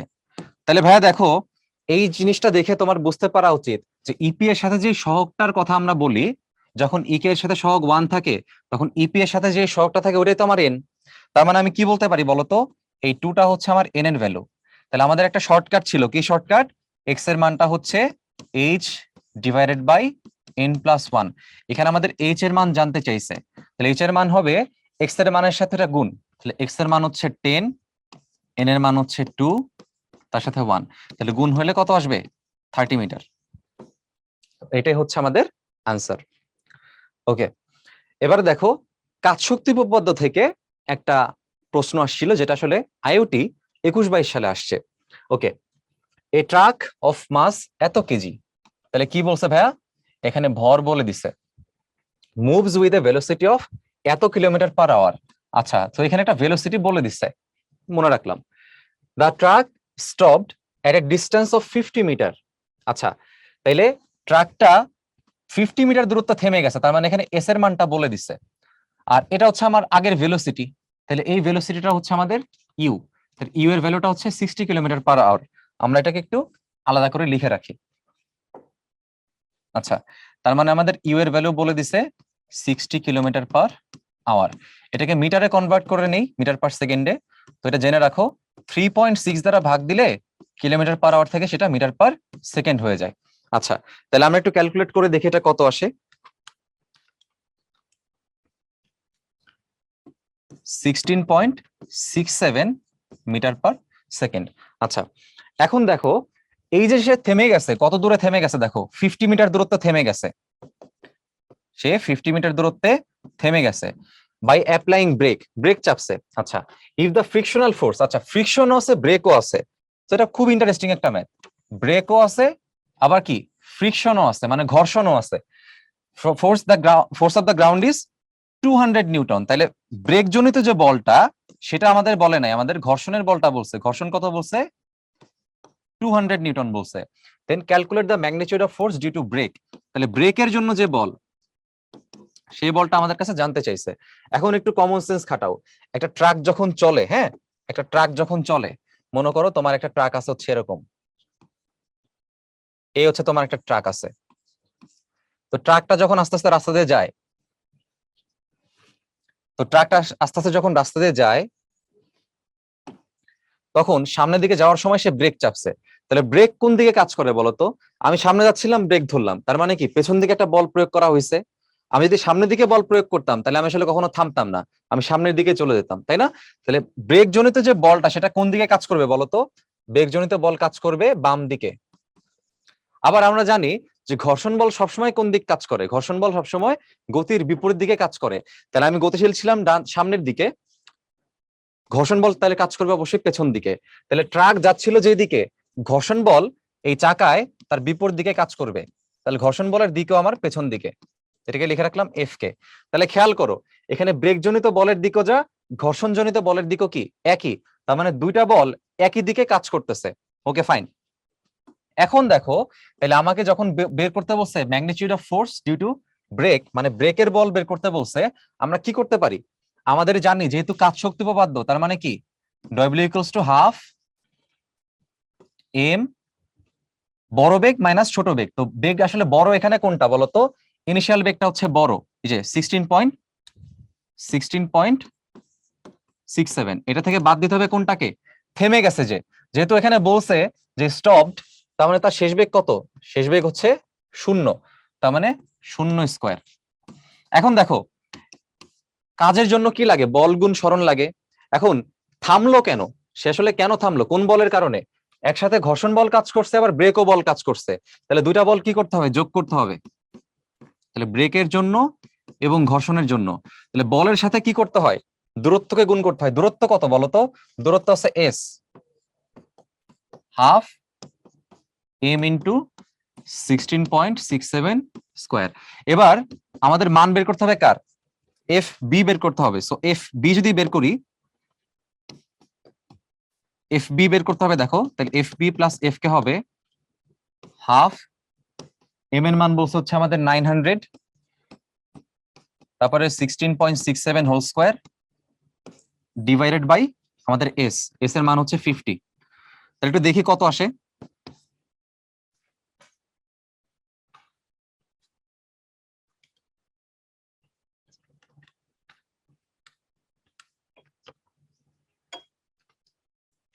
আচ্ছা, তো এখানে আমাদের ভ্যালু আসে হচ্ছে 2500। তো মোট বল হচ্ছে 2500। তাহলে আমাদের এখানে বের করতে হবে ব্রেকের বল। তাহলে এফ বি কি হবে? 2500 থেকে এফ কে কে বাদ দিতে হবে। তো এফ কে এর মান বল আছে 200, তাহলে 2500 থেকে বাদ যাবে 200, তার মানে এখানে আমাদের অ্যান্সার আসবে 2300 নিউটন। সো 2300 নিউটন হবে হচ্ছে এখানে আমাদের অ্যান্সার। তার মানে কোনটা হবে অ্যান্সার বলো তো? অ্যান্সার হবে 2300। ওকে, আশা করি বুঝছি। আমরা জানি যে আমাদের কতটুকু ওয়ার্ক ডান হয়েছে বা কৃত কাজ হয়েছে সেটা হচ্ছে কাইনেটিক এনার্জি চেঞ্জের সমান। তাহলে আমরা কতটুকু কাজ হয়েছে সেটা বের করার জন্য কি করি? বলের সাথে সরণকে গুণ করি। তাহলে টোটাল কতটুকু বল আছে? ব্রেকের জন্য একটা বল, ঘর্ষণের জন্য একটা বল, তার সাথে সরণটাকে আমরা গুণ করছি। তাহলে বল গুণ সরণ হচ্ছে কৃত কাজ। আর এখানে হচ্ছে গতিশক্তির পরিবর্তন আছে, হাফ ইন্টু এম ইন্টু আদি যে বেগটা আছে তার উপর স্কোয়ার। এরপরে কি করছি? আমরা ওই দুইটা বলের মানটা বের করছি। দুটা বলের মান কেমনে বের করলাম? যা যা এখানে বলছে, যা যা এখানে বল বলছে সবগুলো আমরা এখানে বসাইছি। তাইলে সবগুলো বসানোর পরে মান আসছে হচ্ছে আমাদের 2500। দুটার মান যদি 2500 হয়, তার থেকে ঘর্ষণটাকে কি দিতে হয়েছে? বাদ দিতে হয়েছে। ঘর্ষণ কত বলছিল? 200 বলছিল, এটাকে বাদ দিলে অ্যান্সার আসবে 2300 নিউটন। আচ্ছা, এবার দেখো আইওটি 19-20 আসা আর একটা প্রশ্ন, দ্য মাজল ভেলোসিটি অফ এত গ্রাম বুলেট। তাহলে এম এর মান বলে দিছে 3.30। গ্রামে নিয়ে আমরা ম্যাথ করতে পারবো না, সো কেজিতে নিতে গেলে 10⁻³ দ্বারা গুণ করতে হবে। Fired from a rifle is এত, এটা হচ্ছে তার initial velocity, just as it leaves the 45 centimetre barrel. তাহলে কতটুকু ব্যারেল সে আসলে অতিক্রম করছে, কতটুকু দৈর্ঘ্য অতিক্রম করছে, সেটার মানটা হচ্ছে 45 সেন্টিমিটার। মিটারে নিলে 100 দ্বারা ভাগ করলে তুমি দেখবা 0.45 মিটার হবে। আচ্ছা, এখন দেখো বলছে assume that the barrel is frictionless, মানে ঘর্ষণ নাই বলছে, and a constant horizontal acceleration of the bullet is in the barrel. যে বুলেটটা যে গেছে সেটা একটা কনস্ট্যান্ট, মানে ধ্রুবক একটা বেগে গেছে। ঠিক আছে, okay. What is the force exerted by the rifle? তাহলে বল চাইছে, কতটুকু বল সেটা চাইছে। যেই বলটা হচ্ছে কার উপর কাজ করছে দেখো তো, on the bullet while it is in the barrel. তাইলে ওই বুলেটটার উপরে বা গুলির উপরে কতটুকু বল আসলে কাজ করছে এটা জানতে চাইছে, মানে এফ এর মান জানতে চাইছে। এখন তুমি একটু কমন সেন্স খাটাও, এফ এর মান জানতে চাইছে, এস দিয়ে দিছে, এম দিয়ে দিছে, একটা বেগ দিয়ে দিছে, তাহলে কি করা যায় বলতো? তাহলে আমরা লিখতে পারি না যে কৃত কাজ হচ্ছে গতিশক্তির পরিবর্তন। তাহলে হাফ এম, যেহেতু থেমে গেছে তার মানে শুধুমাত্র এ বেগটা হচ্ছে তার থাকবে এম ইউ স্কোয়ার। তাইলে কাজের মান কত হবে বলো? এফ ইন্টু এস, আর এখানে থাকবে হাফ এম ইউ স্কোয়ার। এখান থেকে কষ্ট করে এফ এর মানটা আমাদের বের করে নিতে হবে। তাহলে দেখো এম এর মান কত, 3.30 ইন্টু 10⁻³ আর ইউটা হচ্ছে 965 ডিভাইডেড বাই এস এর মানটা কত বলছে আমরা বের করছি 0.45। এখন একটু দেখি কত আসে।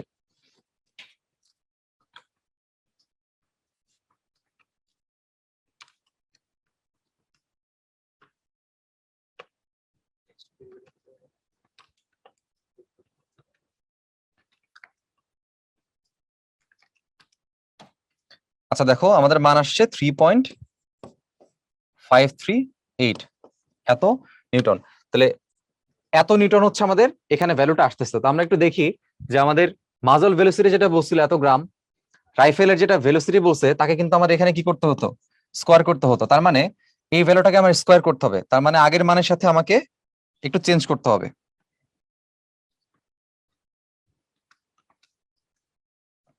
ওকে, সো আমাদের ভ্যালুটা এখানে হবে 3414.49 নিউটন।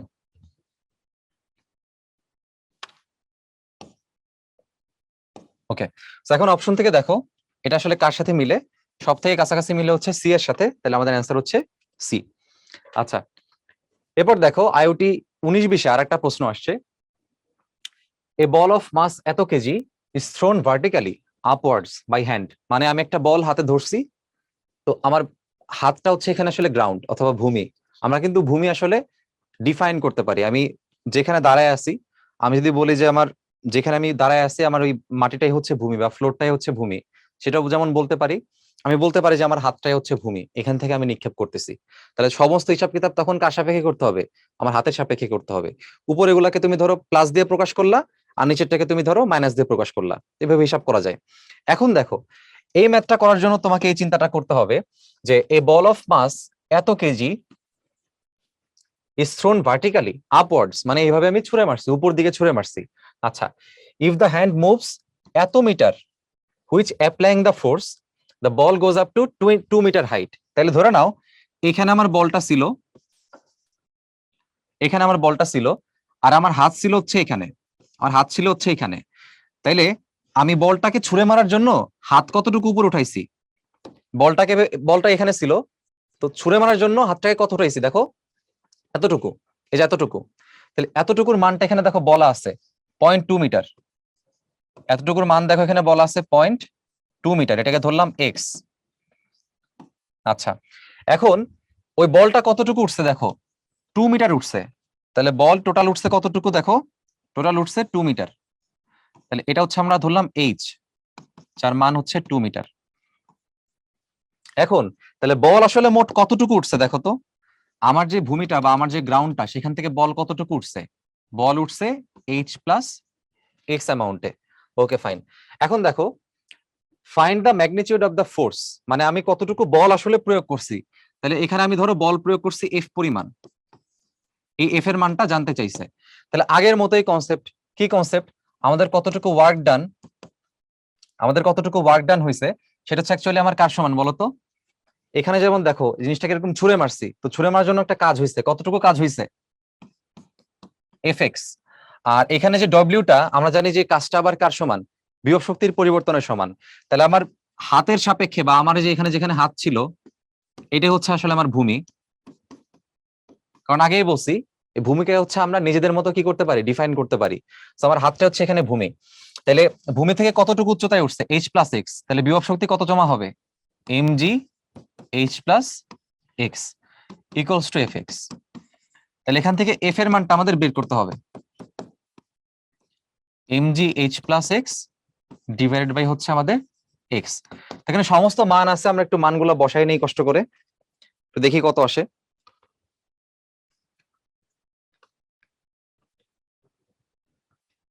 এইচ এর মানটা হচ্ছে আমাদের দেখো, আমাদের এইচ এর মানটা হচ্ছে 0.2 মিটার। তাহলে এইচ এর মানটা বসাবা 2 মিটার আর এক্স এর মানটা বসাবা 0.2 মিটার।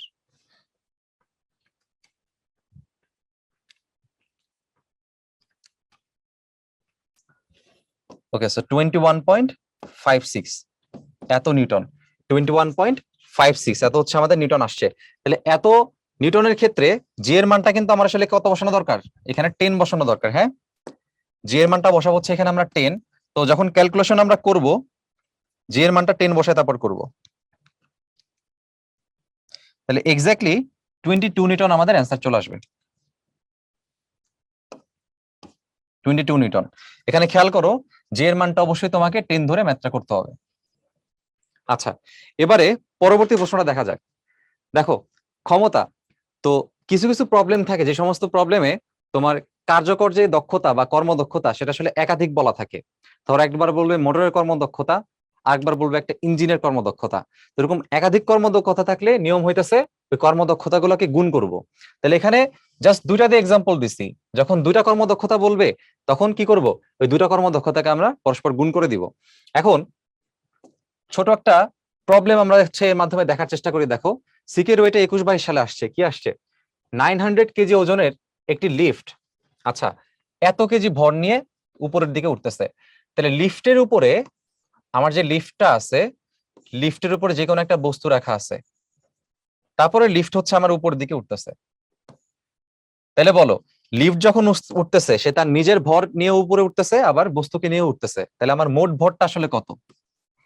আমার মোট ভর হচ্ছে 900 + 350। তার মানে এখানে আমার আসবে 1250 কেজি। আচ্ছা, এরপর দেখো 100 সেকেন্ড সময় সে নিচতলা থেকে উঠছে। তাহলে টি এর মান বলছে হচ্ছে কত সেকেন্ড? 100 সেকেন্ড। এখন বলছে নিচতলা থেকে 18th ফ্লোরে সে 75 মিটার উচ্চতায় আরোহণ করছে। তাহলে এইচ এর মানটাও বলে দিছে, এইচ এর মান বলছে 75 মিটার। এখন লিফটের প্রয়োগকৃত ক্ষমতা জানতে চাইছে। তাহলে প্রয়োগকৃত ক্ষমতা কেমনে বের করব? ক্ষমতা হচ্ছে কাজ বাই সময়। তাহলে কাজের মান এখানে কিভাবে করতে হবে দেখো তো, এখানে যেহেতু নির্দিষ্ট উচ্চতা উঠছে, তো নির্দিষ্ট উচ্চতায় ওঠার ক্ষেত্রে আমরা কাজের মান ইউজ করি এমজিএইচ। তাহলে সরাসরি মান বসাই দিলেই এই ম্যাথটা আসলে শেষ। আমাদের এইচ এর মান হচ্ছে 75, টি এর মান হচ্ছে 100। তো চলো আমরা একটু দেখি কত আসছে।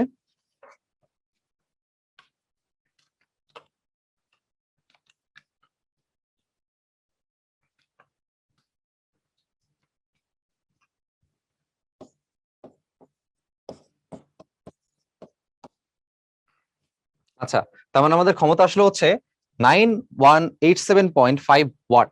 এখন খেয়াল করো, এই যে ক্ষমতাটা, এই ক্ষমতাটাকে কিন্তু এখানে কিলোওয়াটে দেওয়া আছে সবগুলা। তাহলে আমি যেটাকে পাইছি এটাকে আবার 1000 দ্বারা ভাগ করতে হবে, যাতে আমরা কি পাই বলতো, যাতে আমরা কিলোওয়াটে পাই। তাহলে এটাকে 1000 দ্বারা ভাগ করব, ভাগ করে যা আসবে সেটা হচ্ছে আমার আনসার। তাহলে 1000 দ্বারা ভাগ করলে কি দশমিকটা কত ঘর শিফট চলে আসবে বলতো? দশমিকটা 3 ঘর বামে চলে আসবে। তো 3 ঘর বামে চলে আসলে আমার অ্যান্সার কত হয়? 9.187 কিলো ওয়াট। তার মানে অ্যান্সার হবে 9.187 কিলো ওয়াট। আচ্ছা, এবার চলো ক্ষমতার আরেকটা প্রশ্ন আমরা দেখি। এটা আইওটিতে আসছে 21-22 সালে। In a construction site, a lifting machine on the ground is used to lift bricks to the 8th floor, which is 25 meter high. তাহলে খেয়াল করো, এখানে কতটুকু উচ্চতায় আমি আসলে যে ব্রিক্স গুলাকে তুলতেছি বা ইট তুলতেছি। কনস্ট্রাকশন সাইটে দেখো না, ইট তোলার জন্য আলাদা মেশিন ব্যবহার করা হয়। তো কতটুকু উচ্চতায় তুলছে দেখো, বলে দিছে 25 মিটার উচ্চতায় তুলছে। At a time the machine can lift 2000 KG load. আচ্ছা, তাহলে টোটাল লোড কত? 2000 কেজি। কতক্ষণ সময় দেখো তো? 1 মিনিট। তাহলে 1 মিনিট মানে আমরা কি বলতে পারি? 60 সেকেন্ড।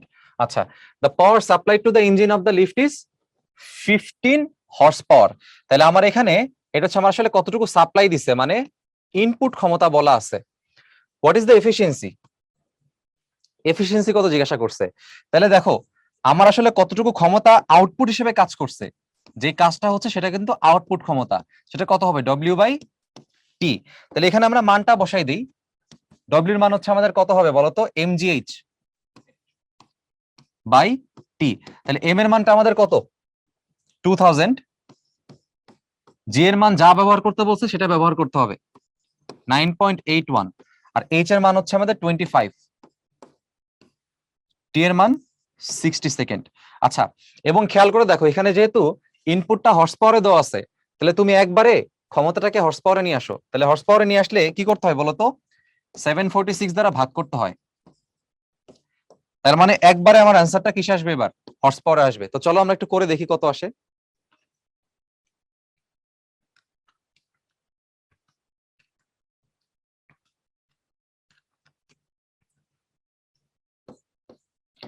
$10.958 horse power. এখন দেখো এত হর্স পাওয়ার আসলে কাজে লাগছে আমাদের, আমাদের যে মেশিনটা কাজ করতেছে সেটা এতটুকু আমাকে দিছে, আর আমার ইনপুট কত? 15। তাহলে আমরা এখন এখান থেকে কি বের করতে পারবো বলতো? আমরা এখান থেকে বের করতে পারবো আমার এফিসিয়েন্সি আসলে কত। তাহলে এফিসিয়েন্সি উপরে কি? আউটপুট, নিচে ইনপুট ইনটু 100%। তাহলে আউটপুট হচ্ছে আমাদের এখানে যেটা পাইছি 10.958, ইনপুট হচ্ছে আমাদের এখানে 15 বলা আছে, আর এখানে হচ্ছে 100%। তাহলে দেখো তো কত হয়।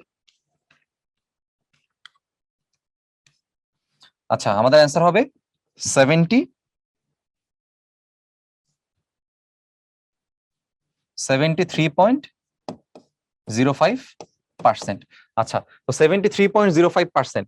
তাহলে এবার অপশন থেকে দেখো 73.505 যেই কথা, 73%ও কিন্তু কি অলমোস্ট একই কথা। তাইলে আমাদের অ্যান্সার হবে 73%। আচ্ছা, এবারে দেখো সিকের ওয়েটে আর একটা প্রশ্ন আসছে। 100 মিটার গভীর কুয়া থেকে একটি পাম্প ঘন্টায় এত কেজি পানি উত্তোলন করে। উত্তোলন বললে সরাসরি কাজের মান কিন্তু এমজিএইচ। আচ্ছা, তাহলে পাম্পের ক্ষমতা নির্ণয় করতে বলছে, কর্মদক্ষতা দেওয়া আছে। তাইলে যেই কাজটা সে করে সেই কাজটা কিন্তু সবসময় আউটপুট, যেটা আমরা বারবার বলতেছি। তাহলে কি সেটা কি হবে? ডব্লিউ বাই টি।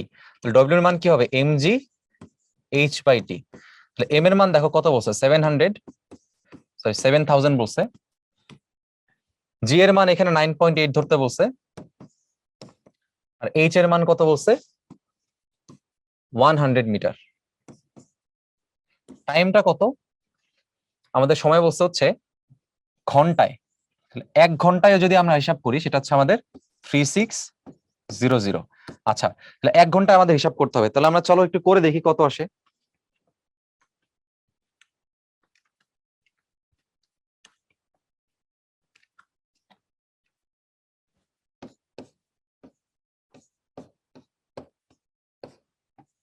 এত ওয়াট। কিন্তু খেয়াল করো এটা কিন্তু তার অ্যাকচুয়াল ক্ষমতা, মানে সে কতটুকু আসলে আমাদের ডেলিভার করতে পারতেছে। কিন্তু প্রশ্নে কিন্তু আসলে এটা চাই নাই। প্রশ্নে চাইছে যে কতটুকু ডেলিভারি, সেটা না। এই মোটরের গায়ে কতটুকু লেখা ছিল, যেটা লেখা থাকে সেটা কিন্তু আমরা আসলে পাই না, তাই না? মানে ইনপুটটা চাইছে আসলে প্রশ্নে। তাহলে ইনপুটটা কেমনে বের করবো বলো? আমরা জানি এটা equals to output by input into 100%। তাহলে ইনপুটটা কত হবে? ইনপুটটা হবে পি আউটপুট বাই, আমাদের এটা হচ্ছে 72%। তো পার্সেন্টকে একবারে বাদ দিয়ে আমি 0.72 লিখবো। এটাই হচ্ছে আমার ইটার মান। তাহলে তাহলে আর 100%টা লেখা লাগবে না আর কি, 0.72। তাহলে আউটপুটটা বলছে হচ্ছে এত, 1905.56 ডিভাইড বাই 0.72। তাহলে দেখো কত আসে? 2646.604 এত ওয়াট। তাহলে এবার আমরা দেখি আমাদের কোনটা আসলে মিলে। দেখো তো অপশনের সাথে এই নাম্বারটা একদম পারফেক্টলি মিলে যাচ্ছে। আচ্ছা, ঠিক আছে। এবার দেখো আইওটিতে আরেকটা প্রশ্ন আসছে। এ ম্যারাথন রানার উইথ এ মাস এত KG runs up the stairs to the tallest building of the world, Burj Khalifa, on the height of এত। তাহলে কতটুকু হাইট উঠছে দেখো বলে দিছে, কত সময় নিছে দেখো সেটা বলে দিছে। আচ্ছা, আর কি বলছে? তার মাস কত বা তার হচ্ছে ভর কত সেটা বলে দিছে। এভারেজ পাওয়ার ইনপুট চাইছে, এভারেজ পাওয়ার আউটপুট চাইছে হর্স পাওয়ারে। তাহলে আউটপুটটা চাইছে। তাহলে আমরা বলো ইকুয়েশন কি জানি? P equals to W by T. W কি হবে? MGH by T. এম এর মান কত? 60, জি এর মান 9.8, এইচ এর মান হচ্ছে 828, আর নিচে হচ্ছে আমাদের টাইম কত? 30 মিনিট। তার মানে সেকেন্ডে নিলে 60 গুণ করতে হবে। আচ্ছা, একবারে আমরা করব, হর্স পাওয়ারে বের করতে গেলে কি করতে হয়? 746 দ্বারা ভাগ করতে হয়। সো আমরা একবারে ভাগ করে দিলাম, তাহলে আমাদের যে অ্যান্সারটা আসবে সেটা সবসময় কিসে আসবে? এখন হর্স পাওয়ারে আসবে। তো চলো আমরা একটু করে দেখি এটা কত আসে।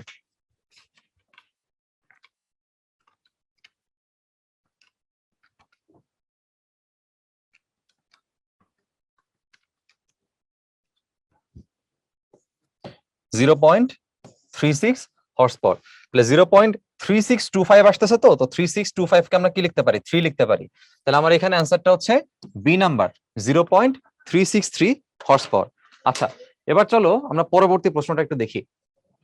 দেখো, চুয়েট 14-15 এবং বুয়েট 9-10 এই প্রশ্নটা দুটা জায়গায় আসছিল আর কি। তো প্রশ্নটা তুলনামূলক সহজ।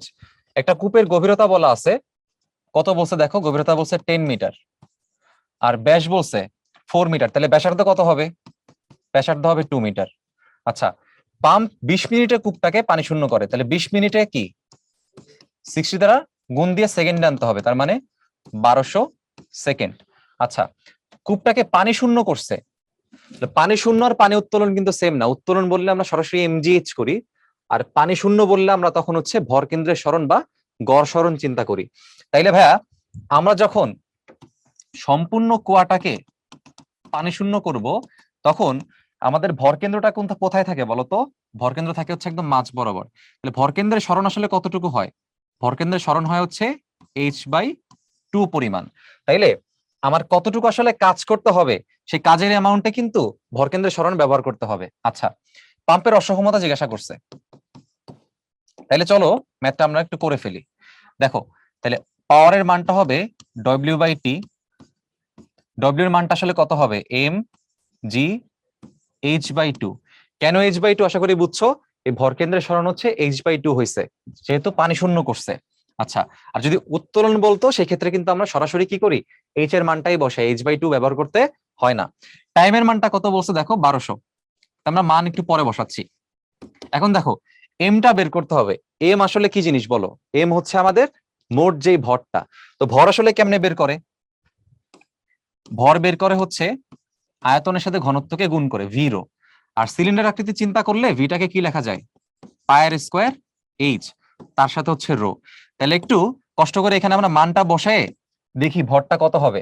তাহলে আর এর মান হচ্ছে আমাদের 2, এইচ এর মান হচ্ছে আমাদের 10, আর রো এর মান হচ্ছে আমাদের 10⁻3। তাহলে এই মানটা একটু দেখি আমাদের কত আসে।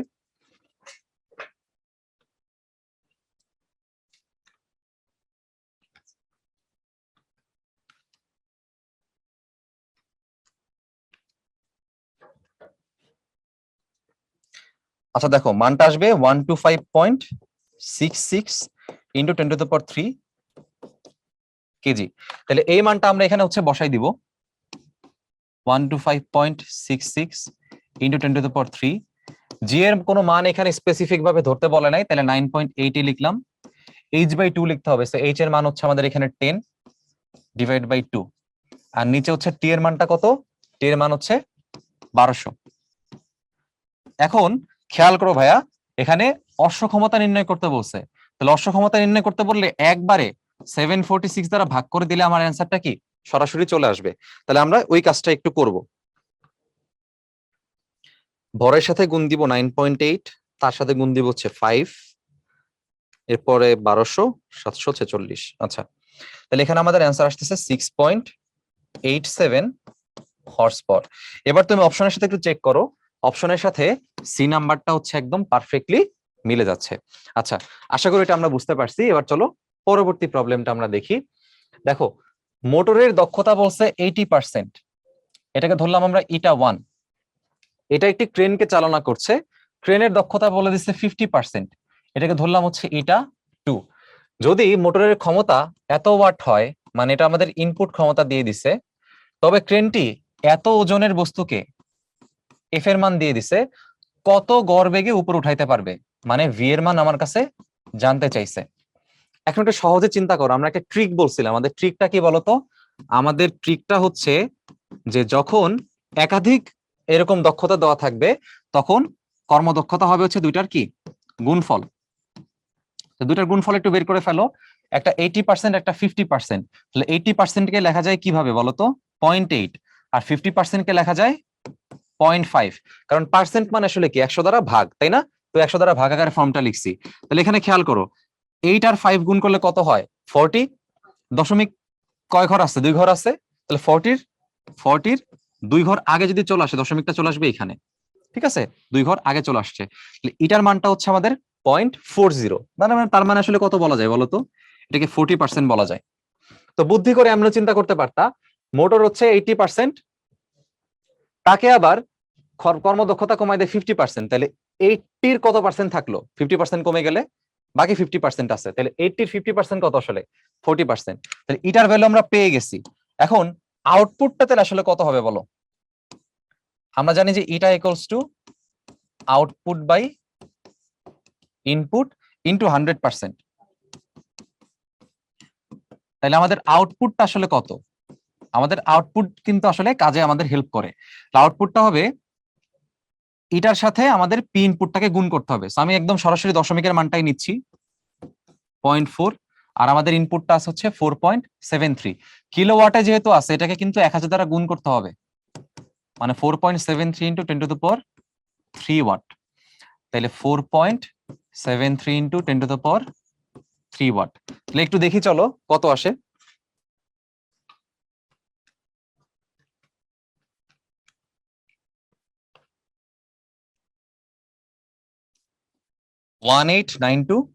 ওয়াট। এখন ফাইনালি দেখো আমরা ইকুয়েশন কি জানি? আমরা ইকুয়েশন জানি P ইকুয়ালস টু FV। তাহলে এখান থেকে আমরা কি বের করতে পারবো বলতো? আমরা এখান থেকে V এর মানটা বের করতে পারবো। সেটা কত হবে? P বাই হচ্ছে F। তাহলে এখানে মানটা বসে দেখো P কত বলছে, আমরা পাইছি 1892, আর F টা আমাদের বলে দিছে 746। তাহলে আমরা সরাসরি 746 দ্বারা এটাকে ভাগ দেই। ভাগ দিলে আমাদের মান আসতেছে 2.536 এত। তাহলে এত কি মিটার পার সেকেন্ড। তাহলে এটা আমাদের একদম রিটেন প্রশ্ন ছিল, একবারে আমরা অ্যান্সার পেয়ে গেছি 2.536 মিটার পার সেকেন্ড। আচ্ছা, এবার দেখো একটা গাড়ির একটা প্রবলেম। তো 1200 কেজি ভরের একটা গাড়ির ইঞ্জিন বলা আছে। তো 1200 কেজির ভর এম এর মান বলছে, গাড়ির ইঞ্জিনের ক্ষমতা বলছে। তো ক্ষমতা যখন বলা থাকে সেটা আসলে কি এখানে ইনপুট বলছে, আর কর্মদক্ষতা কত 90%, কর্মদক্ষতা 90%। আচ্ছা, তাইলে স্থির অবস্থা থেকে মানে ইউটা কত ছিল 0, এত বেগে আনছে, তার মানে এটা হচ্ছে আমাদের শেষ বেগ বলা আছে। আনতে ন্যূনতম কত সময় লাগবে সময় জানতে চাইছে। তাহলে একটা বিষয় খেয়াল করো, আমরা এখান থেকে আসলে কি বের করতে পারি? আমরা জানি যে আমাদের ক্ষমতার যে মানটা সে ক্ষমতার হচ্ছে কাজ বাই সময়। কিন্তু ভাইয়া তোমার যে ক্ষমতা এখানে দেওয়া আছে এটা কি আসলে ঠিকঠাক কাজ করবে 100%? না, করবে না। কারণ কি? কারণ তার কর্মদক্ষতা 90%। ঠিক আছে, তার মানে তোমাকে প্রথমে আউটপুটটা বের করতে হবে। আমরা সূত্র জানি এটা equals to P output by P input into 100%। তাহলে এখান থেকে পি আউটপুটটা বের করো। আউটপুটটা হবে হচ্ছে এটা ইন্টু পি ইনপুট। আমরা 100%টা ভাগ দিয়ে হিসাব করবো আর কি। তার মানে তুমি যদি এখানে ইটার মানটাকে 90% না লিখে 0.9 চিন্তা করো, তাহলে এখানে আর 100 লিখতে হবে না, তোমার ক্যালকুলেশনটা ছোট মনে হবে দেখতে। তাহলে 0.9 এর সাথে ইনপুটটা কত বলছে আমাদের? দেখো আমাদের ইনপুটটা বলছে হচ্ছে 134.05। আচ্ছা, এখন যেই ক্ষমতা আমাকে বলছে সেই ক্ষমতা কিন্তু আমাকে কিসে বলছে ভাইয়া? হর্স পাওয়ারে বলছে। হর্স পাওয়ারের ক্ষমতাকে কিসে কনভার্ট করতে হয় বলতো? ওয়াটে। আর ওয়াটে কনভার্ট করতে গেলে কি করতে হয়? ওই ভ্যালুটাকে 746 দ্বারা কি দিতে হয়? গুণ দিতে হয়। তাহলে তুমি কি পাবা? ওয়াটে পাবা। তাইলে তুমি ওই মানটাকে 746 দ্বারা কি করো? গুণ করো। তাহলে এখন দেখো কত আসছে।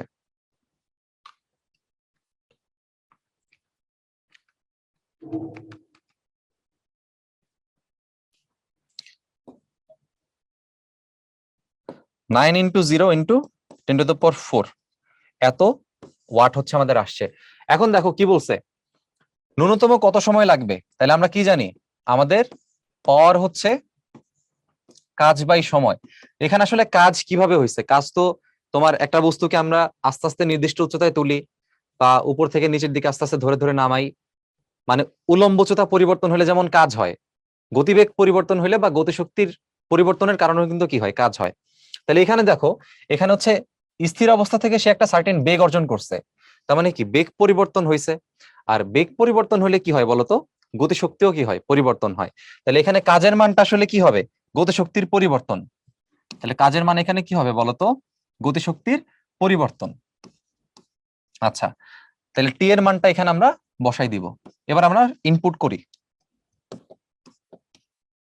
দেখো এম বলা আছে 1200 কেজি, ভি বলা আছে 30, টি বলা আছে, আমাদের টিটা আসলে লাগবে, তাহলে টিটা আমরা এই পাশে নিয়ে আসি আর পিটাকে নিচের দিকে নামাই নেই, পিটাকে নিচের দিকে নামাই দিই। পি এর মানটা কত দেখো, পি এর মানটা হচ্ছে এত, তাহলে 9 ইন্টু 10⁴। এবার আমরা একটু ক্যালকুলেশন করে দেখি।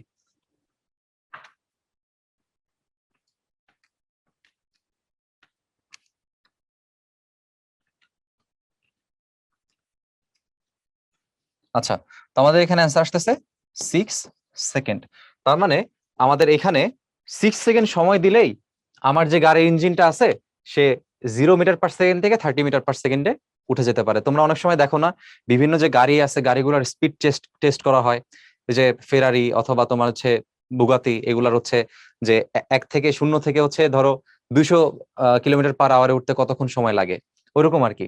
সো এই যে গাড়িটা আছে, এই গাড়িটা 0 থেকে 30 মিটার/সেকেন্ডে যেতে কত সময় লাগতেছে, 6 সেকেন্ড লাগতেছে। ঠিক আছে, সো ফিজিক্স এর মাধ্যমে তুমি এভাবে বেগটা বের করতে পারো বা সময়টা বের করতে পারো। ওকে, সো এর মাধ্যমে আসলে আমাদের কাজ শক্তি ক্ষমতার চ্যাপ্টারের যে অ্যাডভান্স প্রবলেম সলিউশন সেই ক্লাসটি শেষ হলো। তা আমরা বিশ্বাস করি এবং আমরা আশা রাখি যে এই ক্লাসটা তুমি যদি ঠিকঠাক ভাবে দেখো বা মনোযোগ দিয়ে দেখো, তাহলে এই চ্যাপ্টারের যে কোনো ধরনের সমস্যা তুমি আসলে ভর্তি পরীক্ষায় মোকাবেলা করতে পারবা। তোমাদের জন্য অনেক বেশি শুভকামনা থাকবে। আবারও কখনো দেখা হবে। আসসালামু আলাইকুম।